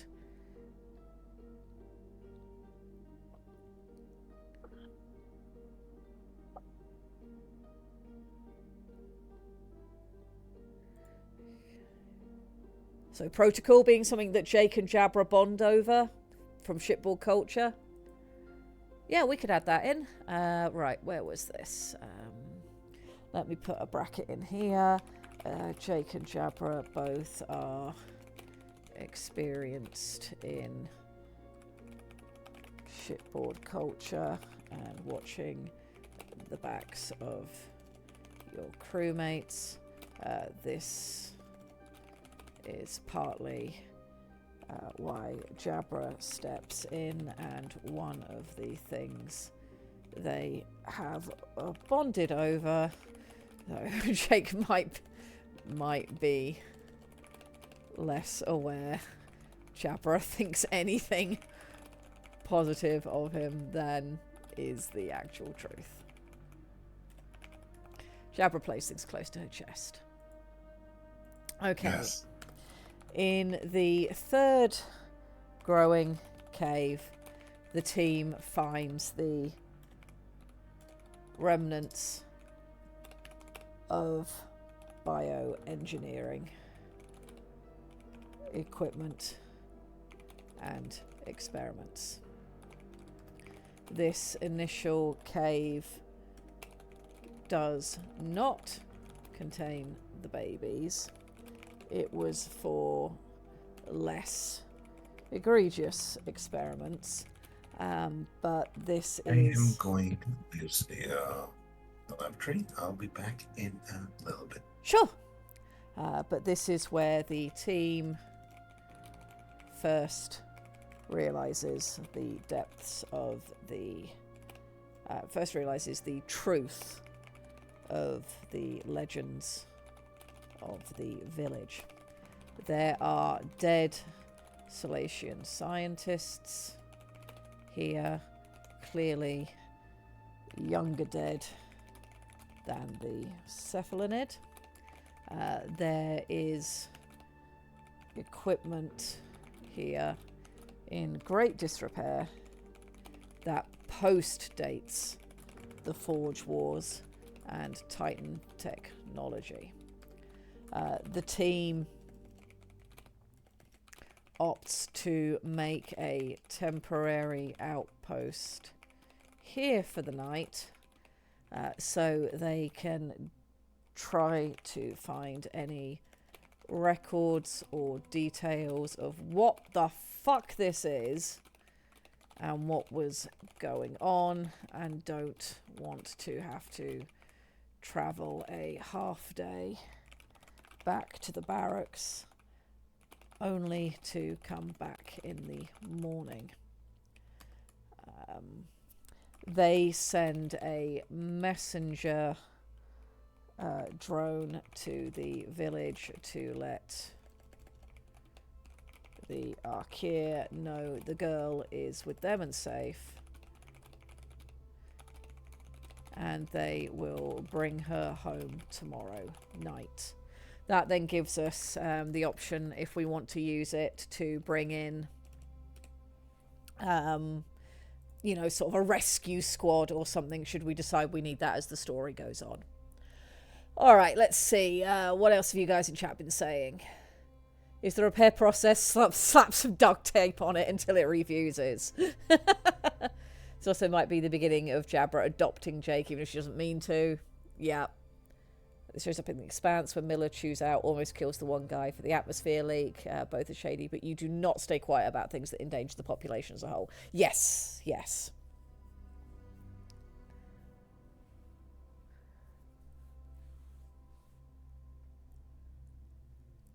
Okay, so where we will go from here, we'll probably move into another section at this point, and this needs to be the team finds a discarded Temps coral. On it are the personal recordings of one of the scientists that worked here. The remembrances let them know that not only did a faction of Sulayan come here to continue bio-experiments after the imposition of the control measures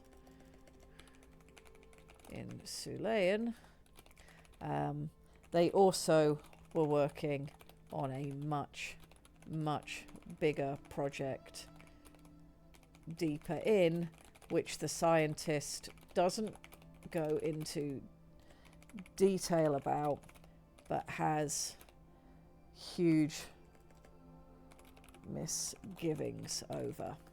The misgivings mostly focus on the issue of what happens if the quiet containment protocols go awry. The expedition team takes from this that the worry was that the containment holding the quiet at bay was the concern, and has clearly been breached and thus needs cleaning up, when in fact the worry was that the quiet wasn't enough to be the containment for the babies inside. Thus the team doesn't take the right information from the recording, and this is why they make the wrong call once they go deeper. All right. No, go down one more. There we go. All right. In the fourth chamber, they find the Quiet Production Center. The team is horrified by the scope and interest of the scientists of the past. There are dead scientists in here too, and Mags suggests cannibalizing one of them into the library to try and find out more. Confronted with this much silence, however, the team decides to begin cleansing protocols while Mags does her analysis. During this process... Okay, this is where we now need Jake to make the mistake that wakes the babies up. And we need to have a think about how we want to do this. And this is also where we're going to have an issue with our mechs and pilots starting. We need some actual genuine threat to come in here. So what are we thinking, chat? How are we feeling about where we're at and where we want things to go from here? Do we have any thoughts you guys want to throw in? I have thoughts, but I need to know what they said. So they will think first. Not a huge amount just yet. We'll give chat a minute to feedback. So if you want to go with your thoughts first, go for it. No. I just got here. Hello. Fair. I'm going to give chat a minute to let me know what's going on.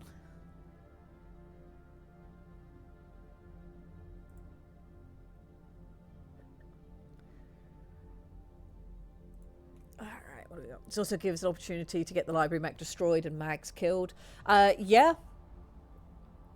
So, what were our original notes we had on that? We knew that we wanted to have some actual risk. We knew that Mags was going to be... let me pull her up. Okay, we had said that in the course of the story, this is the mech and pilot that will get into huge trouble when the problem, TM, emerges and ends in the death of the pilot and the critical crippling of the mech. But part of its temp core is salvaged to return home and become a chimeric Titan splice. So yes, we are going to lose our... we are going to lose Mags, which will be a shame because I've kind of come to like her over the time that we've been bullet pointing. But that's good. It doesn't mean anything if you kill characters nobody likes. It's just like, yeah, okay, that arsehole's dead. Okay, what's going on? What's happening now? Why should I care? Right, the process of integration means it's out of commission and can't protect Mags from the mistake. Yes, that's a good idea. That's a good idea.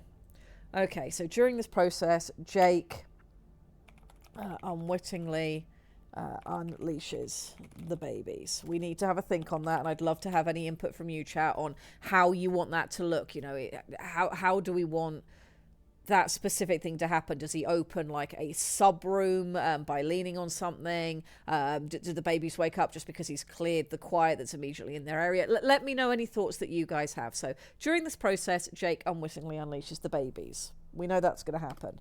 Okay, once the babies wake up, the first sounds they make attract nearby slumbering leech monsters, which flood into the chamber.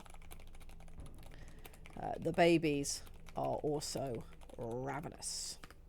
The library mech is unable to move right now as it is processing the corpse, and there just won't be time to get it moving before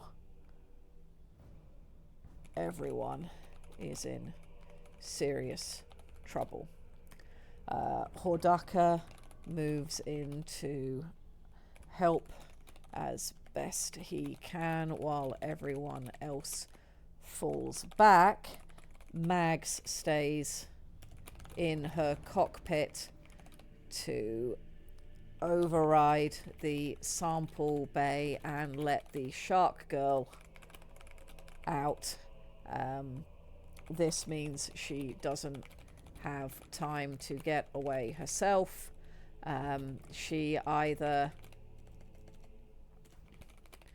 dies. A screaming void cavitates the cockpit. Simple and clean. It happens so fast nobody has any time to react. Just exemplifying that these things can literally kill a Titan. Yeah, okay. In a single strike. It leaps and everybody's like, holy fuck, this thing just cored. It shot a Gauss round through and critted through the head of the Atlas. To talk a little bit of Battletech.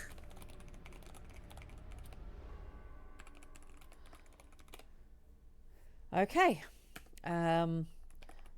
Hordaka falls back to gather up the shark girl. They scramble back a room, and Hordaka uses his Titan to collapse the tunnel all Isn't over. that the scene where Umi should get into the mech and pilot it? I'm having some thoughts. Okay, thoughts are good. I'm listening. And it could be that we do it that way, or it could be that. So, okay, where are my thoughts at? And then we'll talk about if we do it a different way. So, my thoughts at the minute are that in the initial response to, oh crap, what have we just done? We need our guys to basically panic because this wasn't expected. Fall back is the normal thing to do. You know, get everyone to safety as much as you can. Collapse the tunnel, and at that point, you know, they're in shell shock in the corridor, and they can hear the babies tearing apart the leech monsters inside, and probably also, you know, slamming into the mech. But they've already called the cockpit, so you know they won't pay much attention to the mech for long.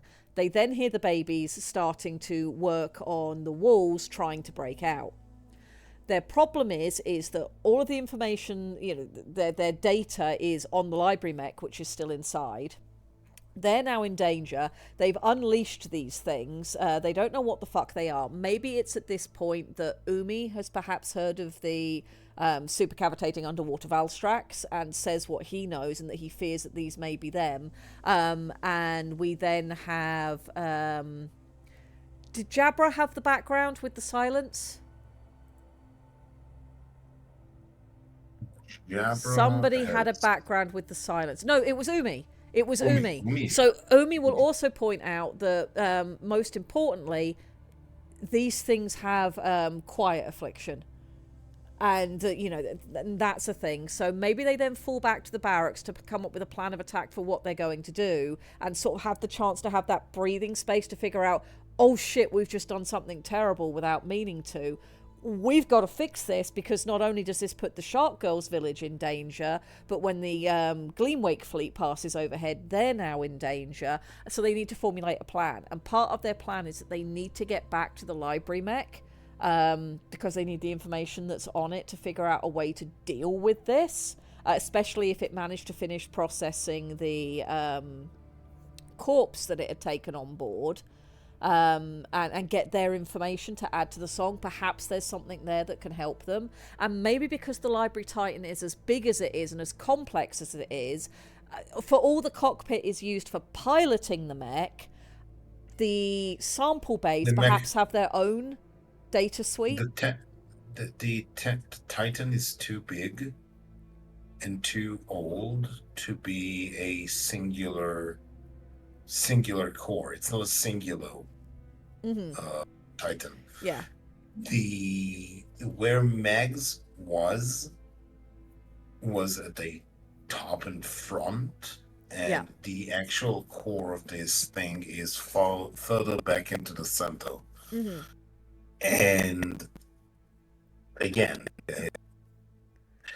so what Umi thinks is Megs might be dead, but the Titan isn't, and we can't. As a librarian themselves, and we must remember, Umi is a librarian, or at least was a Yes. librarian. Yes. They will not leave this Titan here.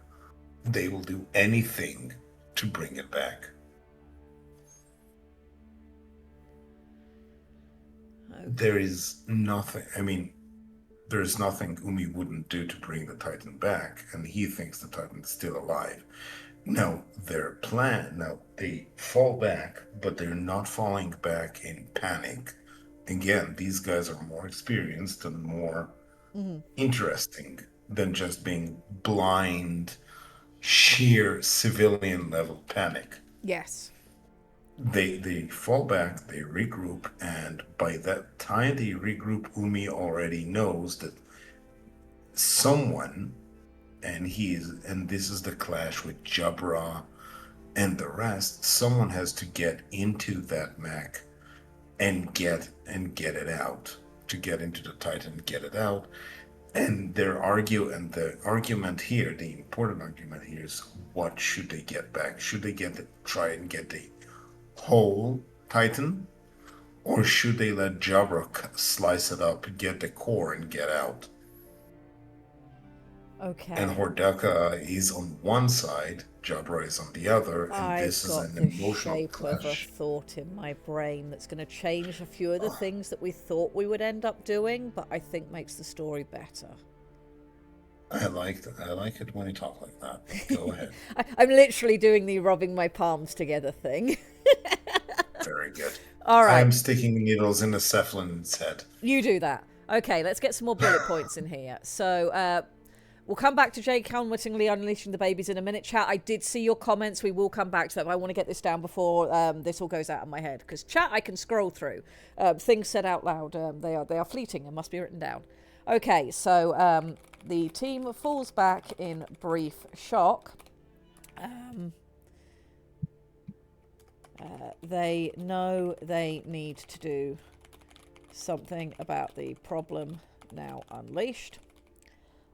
Umi tells them what he thinks those babies are, and that if there is any way to deal with them, they need to get back to the library Titan. The Titan has multi-cores due to its size, and while the control core has been obliterated, the main core, including the data from the dead scientist, will be in the center of the mech behind the samples hold. They need to recover the mech to find a solution. Not to mention that is an aged and important mech, and Umi is a librarian and considers it something of a friend, and goddammit, leave no man behind. Jabra makes the reasonable point that they aren't gonna be able to just waltz in and carry out the largest mech they have with just the few of them.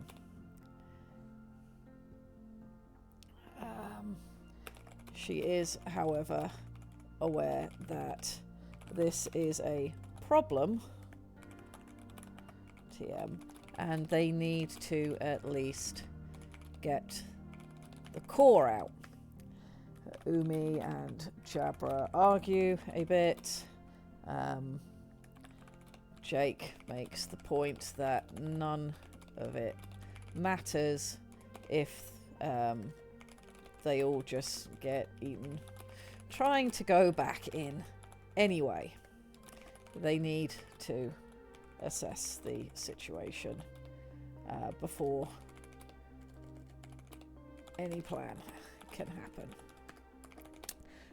The group makes use of what little works in the armory to arm up Hordaka's Titan, in the hope he can at least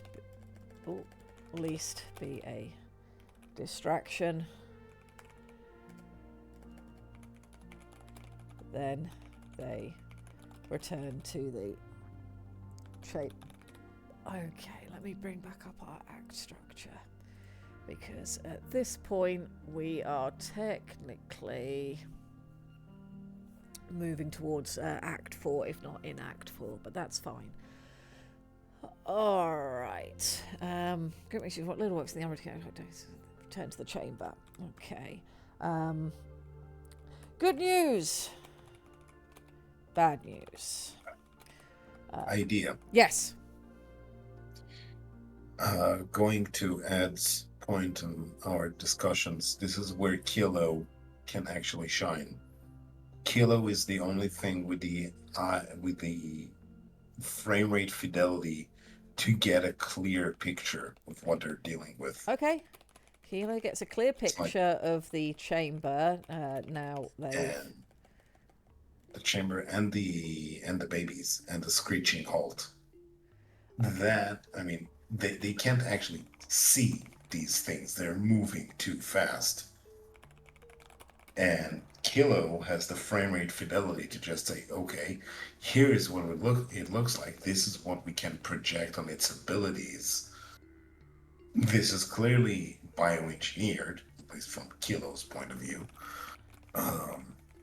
And this would give them a nice point to how to deal with it later. So here's my thoughts. Okay, Kilo gets a good clear picture of the chamber. He captures the babies rupturing out of the wall to the outside. This lets the team know what the babies look like, etc. It also means that now the only threat inside the chamber at present is the leech monsters. This is more manageable than trying to fight the babies to get to the library titan. The team breaches in. Hordaka fends off the leeches long enough for the others to get to the library titan. The titan ain't moving. It's very dead and has taken extra damage from the babies in the interim, though its core is still intact. Jake and the sample bay is ruptured open, so they can easily get inside, but they will need to carve into the core chamber to retrieve it. At this point, it is clearly going to have to be done Jabra's way. Jabra leads Jake inside. No, let's think about this. So Jabra is going to be the one who goes to get the core, because she's got the tools to do so and the strength, etc. But at this point, I think what we should have happen is one of the babies senses them and turns around to come back. And for all the cockpit has been damaged, perhaps we still have one weapon system or something online. And this is where we have Umi and Jake team up to try and activate the Titan one last time to protect them long enough to get the core out. And the other thing that they're going to need to do is Hordaka is... No, actually, no, that doesn't matter. The hab isn't here, so that's fine. We don't need to rescue that. So if Hordaka's fending off the leech monsters, as the baby comes back in, we have Jake and Umi work together to fire off the one system that's still working to deter it, long enough for them to get the core out and retreat back to the barracks. How do we feel about that? I have an evocative description of it, if you'd like. Pip, could you stop yelling, please? Pip does not like this idea. I'm sorry, Pip. You'll have to survive.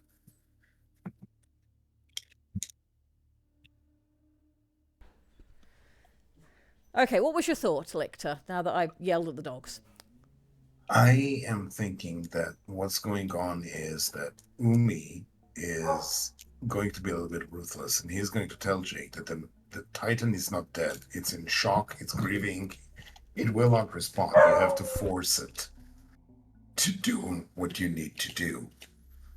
and they essentially cause the Titan to death spasm, a last hurrah of its weaponry and limbs to tear one of these babies apart.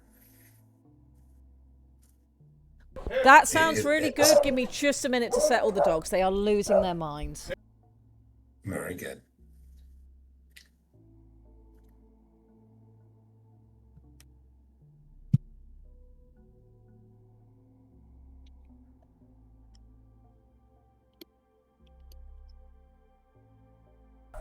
The bawoos continue, but we now know why.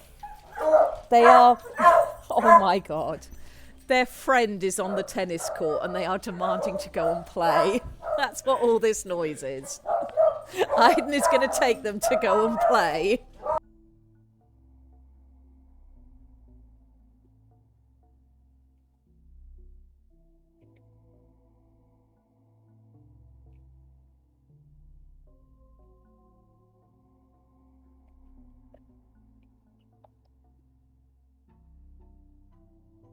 Oh my god, they are so excited.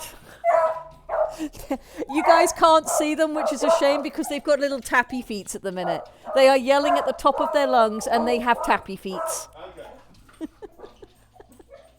This is the noise of friend.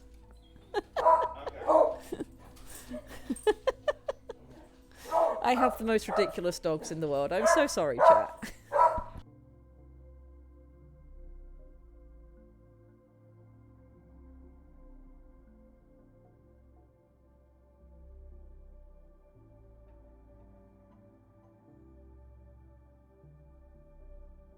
Okay, there we go. Aiden has got them out the door. Right, I really like that idea, Lictor. I really, really like that idea. Okay. So we said one of the babies notices the commotion behind it and turns to come back. Jake and Umi go to what remains of the cockpit, and Umi tells Jake he needs to pilot it in so much as the mech can be piloted. Jake points out it's dead. He isn't a pilot. There's nothing he can do. Umi says, and let me get that quote directly from Lictor, because that was a good quote.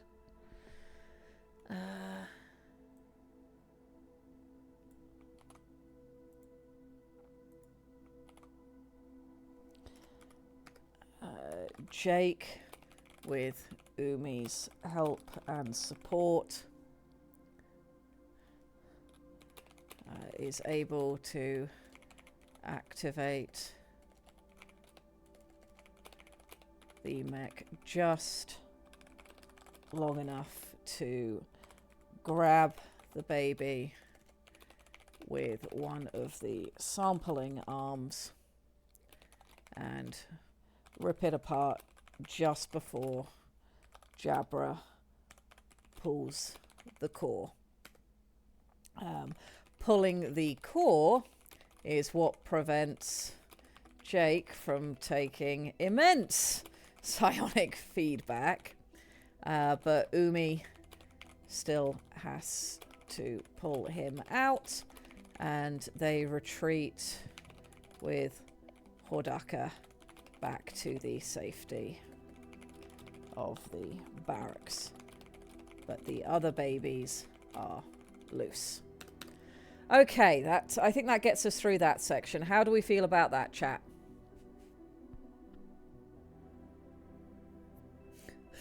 I'm a scientist, not a doc. Shut up, ape, and get it done. Thank you, Ed. I'm now curious as to what enemy sounds like. So those were their happy boo-woos of, oh my god, it's my friend, it's my friend, it's my friend, it's my friend. I must go. I need to go and play with my friend. But the enemy borfs are much deeper and much less pleasant. much less pleasant. They get very sort of deep in the chest, and there'll be growls attached to it. Okay, so it seems you guys are okay with where we're at. Okay, before we cycle into the next bit, let's pop back to Jake unleashing the babies by mistake. Okay, that was up here somewhere. Jake unwittingly unleashes the babies. Okay, this happens because as he is cleansing an area of quiet, he notices the cold of the silence leaking out of what was thought to be a wall. He brushes over it and realizes it's an immense piece of scientific equipment. Just as he clears enough of the grime and the water clears for him to see what's inside, he realizes there is a deliberate vent into the chamber. The quiet has been swarming around this, but now that the cure is moving through the area, it moves into the equipment chamber, kills the local quiet, keeping the babies asleep. And as it tries to neutralize them, because they are quiet infused, they wake up screaming, angry, and promptly break out of the very old and thus now very fragile containment. There we go. So he was doing what he was supposed to do, and that did the thing. Yep.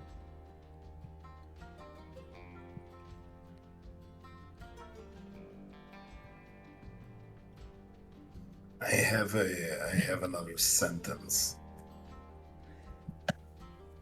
Yeah, Jake's not going to come out of this unscathed. Jabra pulling the core right after he does the thing is going to prevent him from, suffering the full effects of what he should have. But, yeah, Jake's not going to be okay after this. You don't just go, oh, yes, I have itty-bitty 2-year-old baby psionic powers. I'm going to pilot a space shuttle.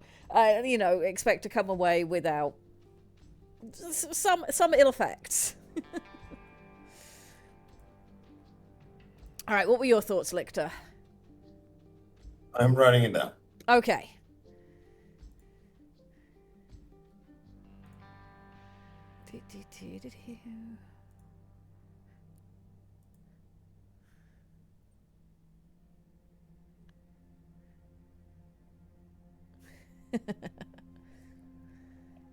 Yes, I agree. Pulling the core will stop the untrained pilot from taking the excess amounts of psychic damage, but he will take some, and I'm not going into puns. Puns hurt me, the real me. I will be damaged.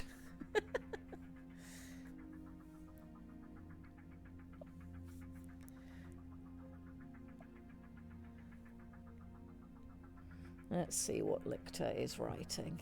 This is taking him some time, I'm concerned, chat. I'm scared. Here we go.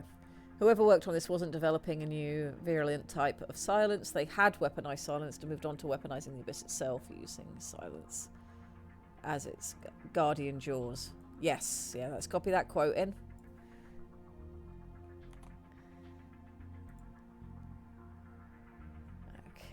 Okay. Again, this is the sort of hinting at the background because the heroes are dealing with something very real in front of them. And then someone points out that these guys treated silence, which everybody else is considered a super war crime, as the underlying defense mechanism into the super mega ultra bubbly Prussian tactics. They were like, no, no, no, no, no, no, no. Radiation? That's not bad enough. We need radiation that sicks you out and eats you personally. Like we don't do war crimes. We go beyond crime. We go into war statistics. We we open up our Excel and maximize the crime.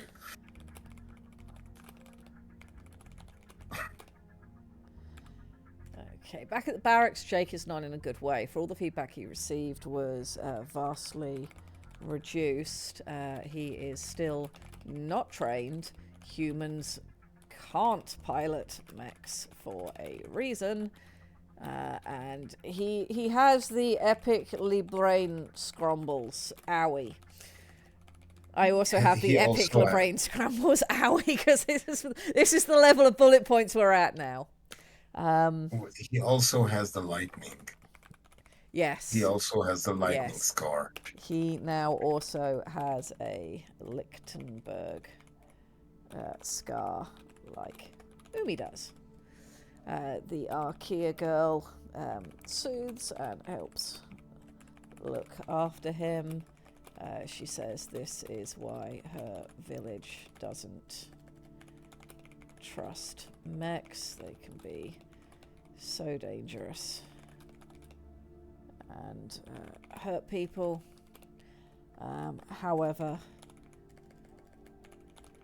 she also sees the good they do and knows Hordaka's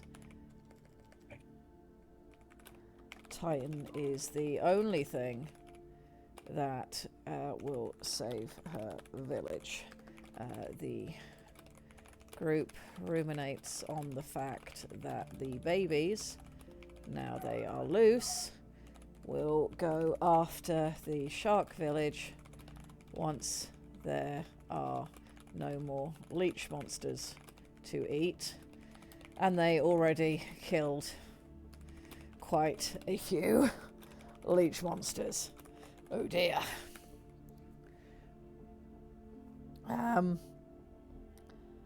Grimos, Rail has arrived, and Rail is the herald of puns older than, well,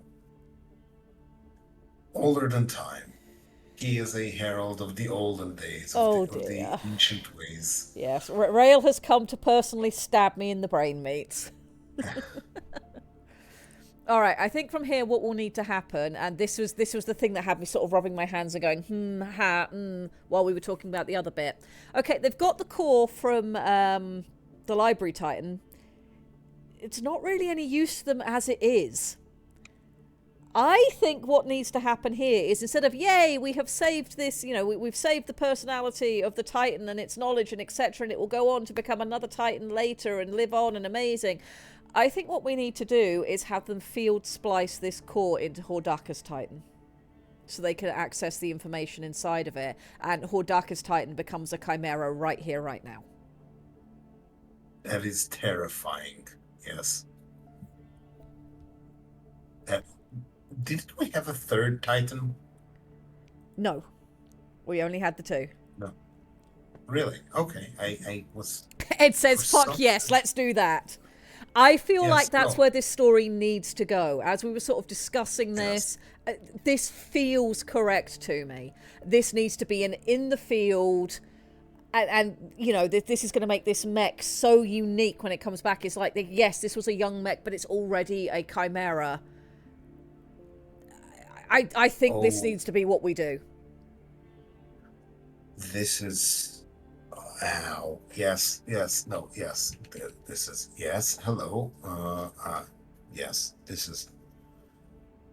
Whew. You are being upgraded. Do not resist.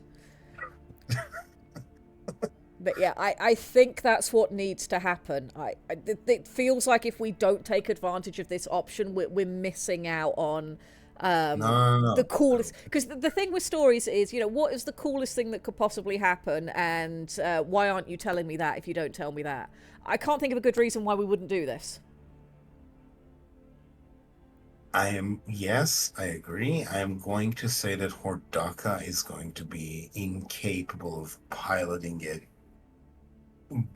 I mean, there's going to have to be a denouement at the end of this story where Hordaka is just staring at a Titan and just says, I don't know you anymore, and we're going to have to work very hard on figuring out if we can ever work together again. I don't think we need to go quite that sullen. I would like us to walk away from this on an up note, but you are right, as is chat, that this is going to affect the personality. I think what we need to have happen is there needs to be a conversation where it's, look, if we want to make best use of this thing that we've just saved, we need to be able to access this information now. There are thousands of lives on the line, if not more, because, the migratory city is Then going to be back soon. And the Titan, if it's... these things get to multiply, millions would Yes, the die. whole planet could be at risk. So this needs to be the discussion. And Jabra, I think, is the one who would put forward, then you need to splice the mechs. Umi will talk about how dangerous that is, and that while technically, yes, it can be done, and he does have the knowledge, this is a pretty big deal and a pretty big decision. And it's at this point that we get to have the moment where we really treat the Titans like people. We have the mind of a dead mech that can be restored, and we have the mech that it could go into, and it's ultimately up to Hordaka's mech. It's his choice because it's him that it's going to Yes. affect. We kind of go down a little bit of a Ghost in a Shell kind of influence here of, this is going to create a new being. It's not going to be the same Titan it was before. It's not going to become Mags's Titan. It's going to be a new being that has the elements And of both. Are they okay with and that? and I'm going to say something. I'm going to say even more interesting something. They are going to need some of the resources, and the only way to get it done in any time, they're going to need more Thames coral and more bronze coral than they have right now. Do you remember where is the nearest stack of Thames coral in availability? It's going to be the Back- Thames coral in the center of the city that's singing the old song. And the stuff that the pirates took from the village. Yes, though I don't know that because they don't know where that is there. At some point, we should have them find that, and we did say that it could be useful to solving things. So, which do we want to do? What do we want to do, chat? We've got the two Thames coral options they could go for.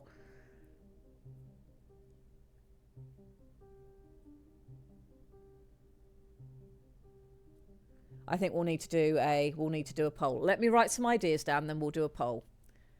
Okay. Okay. We are doing some good shit, but please take a look at the time. Yep, we're okay for the minute. I think we'll resolve this, and then that'll be the end of our slot today. Okay. Jabra points out that the core they just saved is useless as it is. It can only really tell them anything if it's in a mech. If they are to save thousands of immediate lives, the migratory city will be back soon after all. They need to access the info now, especially as if they don't, and these things reproduce, the whole planet is in danger. Umi while he can do the splice in the field, is very against it. This is risky. This is not how this sort of thing is done. Hordaka's mech is still very young. This would be a massive technical challenge, mental challenge, and also ethical challenge. We go down a ghost in the shell kind of route here, talking about the merging of cores creating a new person in Hordaka's mech compared to who he has been so far. Ultimately, the choice has to be the mech's. It is a person. It is treated as a person. It gets a say. It chooses to try. Hordaka is distraught, worrying he will lose the friend and companion he only recently got to know. The mech reassures him that he won't be subsumed. He'll be the sum of all parts, and Hordaka is his pilot. He will remember. Umi makes the point they need more materials than they have on hand for this to work. They need Temps coral. So it's at this point we will decide where we want to go with how they get the Temps coral, and then next week we'll figure out exactly how they're going to do that. Alright, let's see what chat has to say first.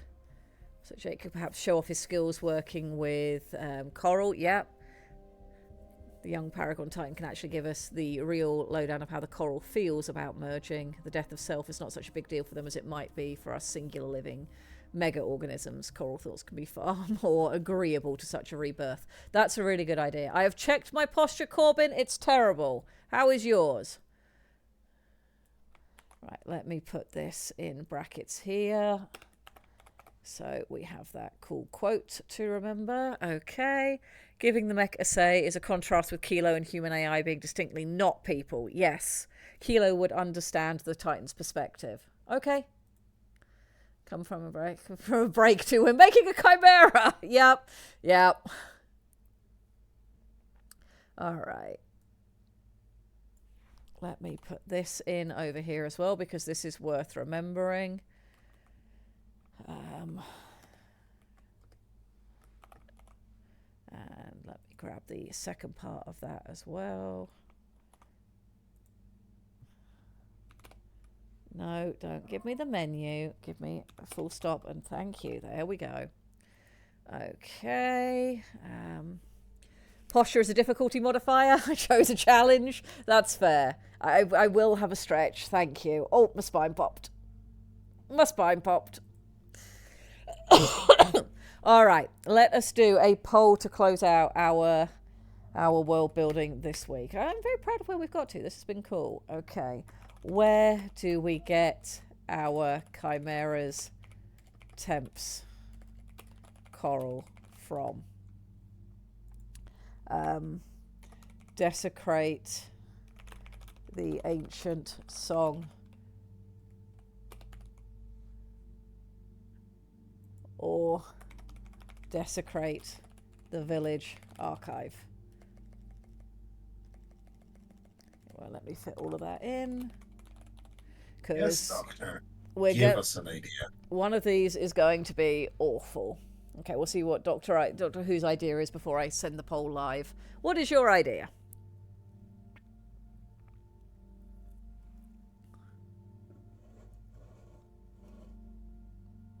What is this terrible idea?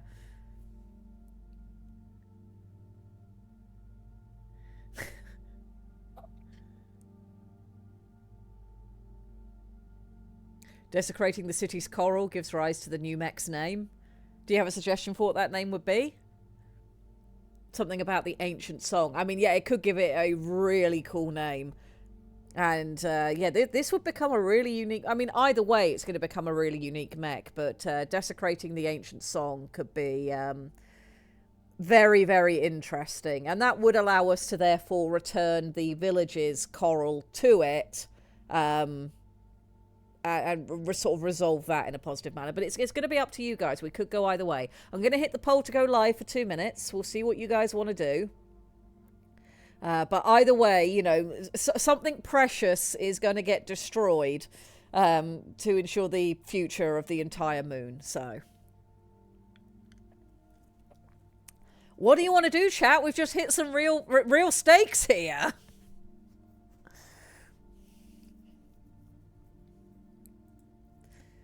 God, I love communal world building.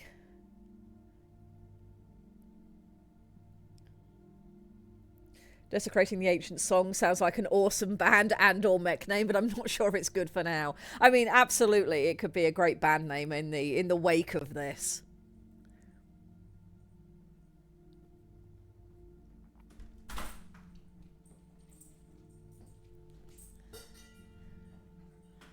The Sound of Silence plays. Yes, that song's going to have such a different meaning on Shoal. Oh, Doctor Who thinks he has it. What is your name? What is the name you have thought of? Name it She Who Claps after BB with the machine gun. She really shouldn't have told that story. I'm glad you guys got to hear about that. The meetup this year was very fun. Many strange and exotic things happened.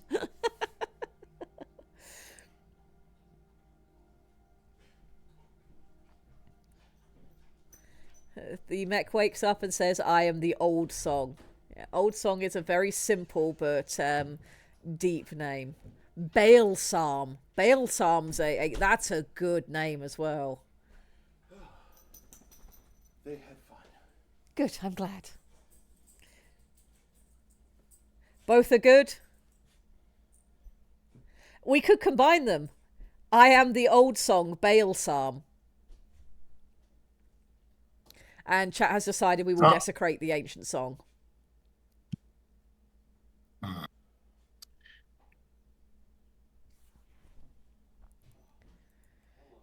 Okay. They decide to plunder the Temps coral in the heart of the city, building the ancient song into the mech to come. When he wakes, he will say, I am the Old Song, Balsam. Okay, we'll pick up from those thoughts next week, and that gives us a chance to sort of digest on what we've talked about and think about where this might go from there. The characters should debate this in the story, absolutely, yes. This way the ancient song lives into the modern era. Yes, but it's living into the modern era in one specific Titan. It hasn't been retrieved and built into, you know, the library nodes the way that it normally would be. This makes our mech now living archaeology, and the debates that are going to come from the things that he has to say, because, well, is that because of the interpretation of what he's tied to, or is that what the original song would have said? And oh my god, this is going to be ridiculous. It's going to very much change Hordaka's future as well, because he's not just going to be your average Tide Warden at this point. He's going to be a custodian. Yes, but I imagine he's going to be quite the active custodian, because this will now mean that his mech has the ability to interface with systems, etc. You know, oh, this is going to be so interesting. This is going to be so interesting. We've got, see, I knew this was the direction it had to go. We had to have the Chimera happen in the field. I had a name that was a little bit late to toss my head, but Notes from the Unrequited Storm. Write that out for me so I can copy paste it. It's in chat. It's in chat. Okay. It's the thought process is these are fragments of a lost time, of a lost civilization, all sewn together. It is a cacophony of voices. So just another epitaph. There we go. I have noted that down too, and that will be. I think he calls himself, Baal Psalm or Old Song, but he's officially known as Notes from the Unrequited Storm in his like library, etc. role. That lets him have both names, and then hopefully everybody's happy. I am happy. I'm very I want happy. to say this. No, just imagine this thing was not built to be a library. No. That means it's going to have to go through some massive retrofitting to reconcile its body and its thought processes. Yes. But it's still, I It's think, got- even when that's complete, it still won't be your average library mech. He's going to become so interesting. I have a feeling that Baal Psalm's going to turn up in many future stories, if not just have his own series or something. I am absolutely overjoyed with what we have created today, without knowing this is where we were heading. Redeeming pets and also Pets saying, can be redeemed. This is fine. Have you had fun this week, chat? I have had the most fun. This is what brings me life. This is my personal addiction, is little moments like this. I feel like all Also, of these I characters have- have a future. That means we've written them correctly, Ed, because characters that feel like they didn't exist before the first page and don't exist after the last page aren't fully fleshed out, and they don't have the weight that carries with them. So the fact that these feel like, that they'll all continue to have a future, we've done this right. We are correct. All the more fun to end them, yes, and that is the thing, is you sometimes have to kill off characters, and the best time to kill off a character is when they are on the cusp of, I won't just say greatness, because it doesn't always have to be, and yes, they were about to fulfill their lifelong dream, but when they're on the cusp of sort of having those revelations and moving into a new phase of life, and then you kill them and they don't get the chance to do that, that's when it hurts the audience the most. that is when they start haunting. Yes. That's the most haunting. Yes. The potential is there, but they never realize it. Hey, look, Red. I sent you something. Oh boy, what did you send me? Let me come and see what you sent me. It's just a sketch. Fabulous. Fabulous. This is going to be so good. Chat will have to wait until next time to see it, though. Yeah. And that gives us even more incentive to come back next week. Yep. I don't know what more they can ask for. They've got Chimera mechs fusing 1,000 years old experimental, and we don't even know what's in there. I mean, just think about it. Nobody knows that this is an ancient librarian already. This chimera is going to be terrifying, and it's not some decrepit, experienced old Megs running it. It's going to be Hordaka, the himbo. And you know that this Titan, once Sam wakes up, is going to refuse to have another pilot. Of course, he wants his friend. Yes.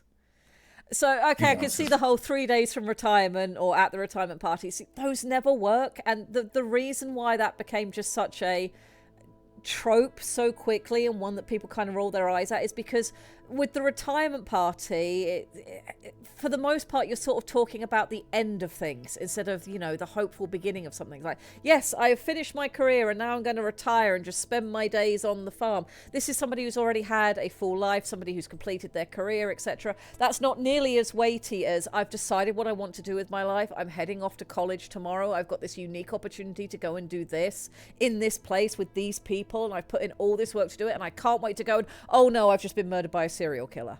That one has more weight. It's the loss of potential rather than the the unfortunate cutting off of something already fulfilled.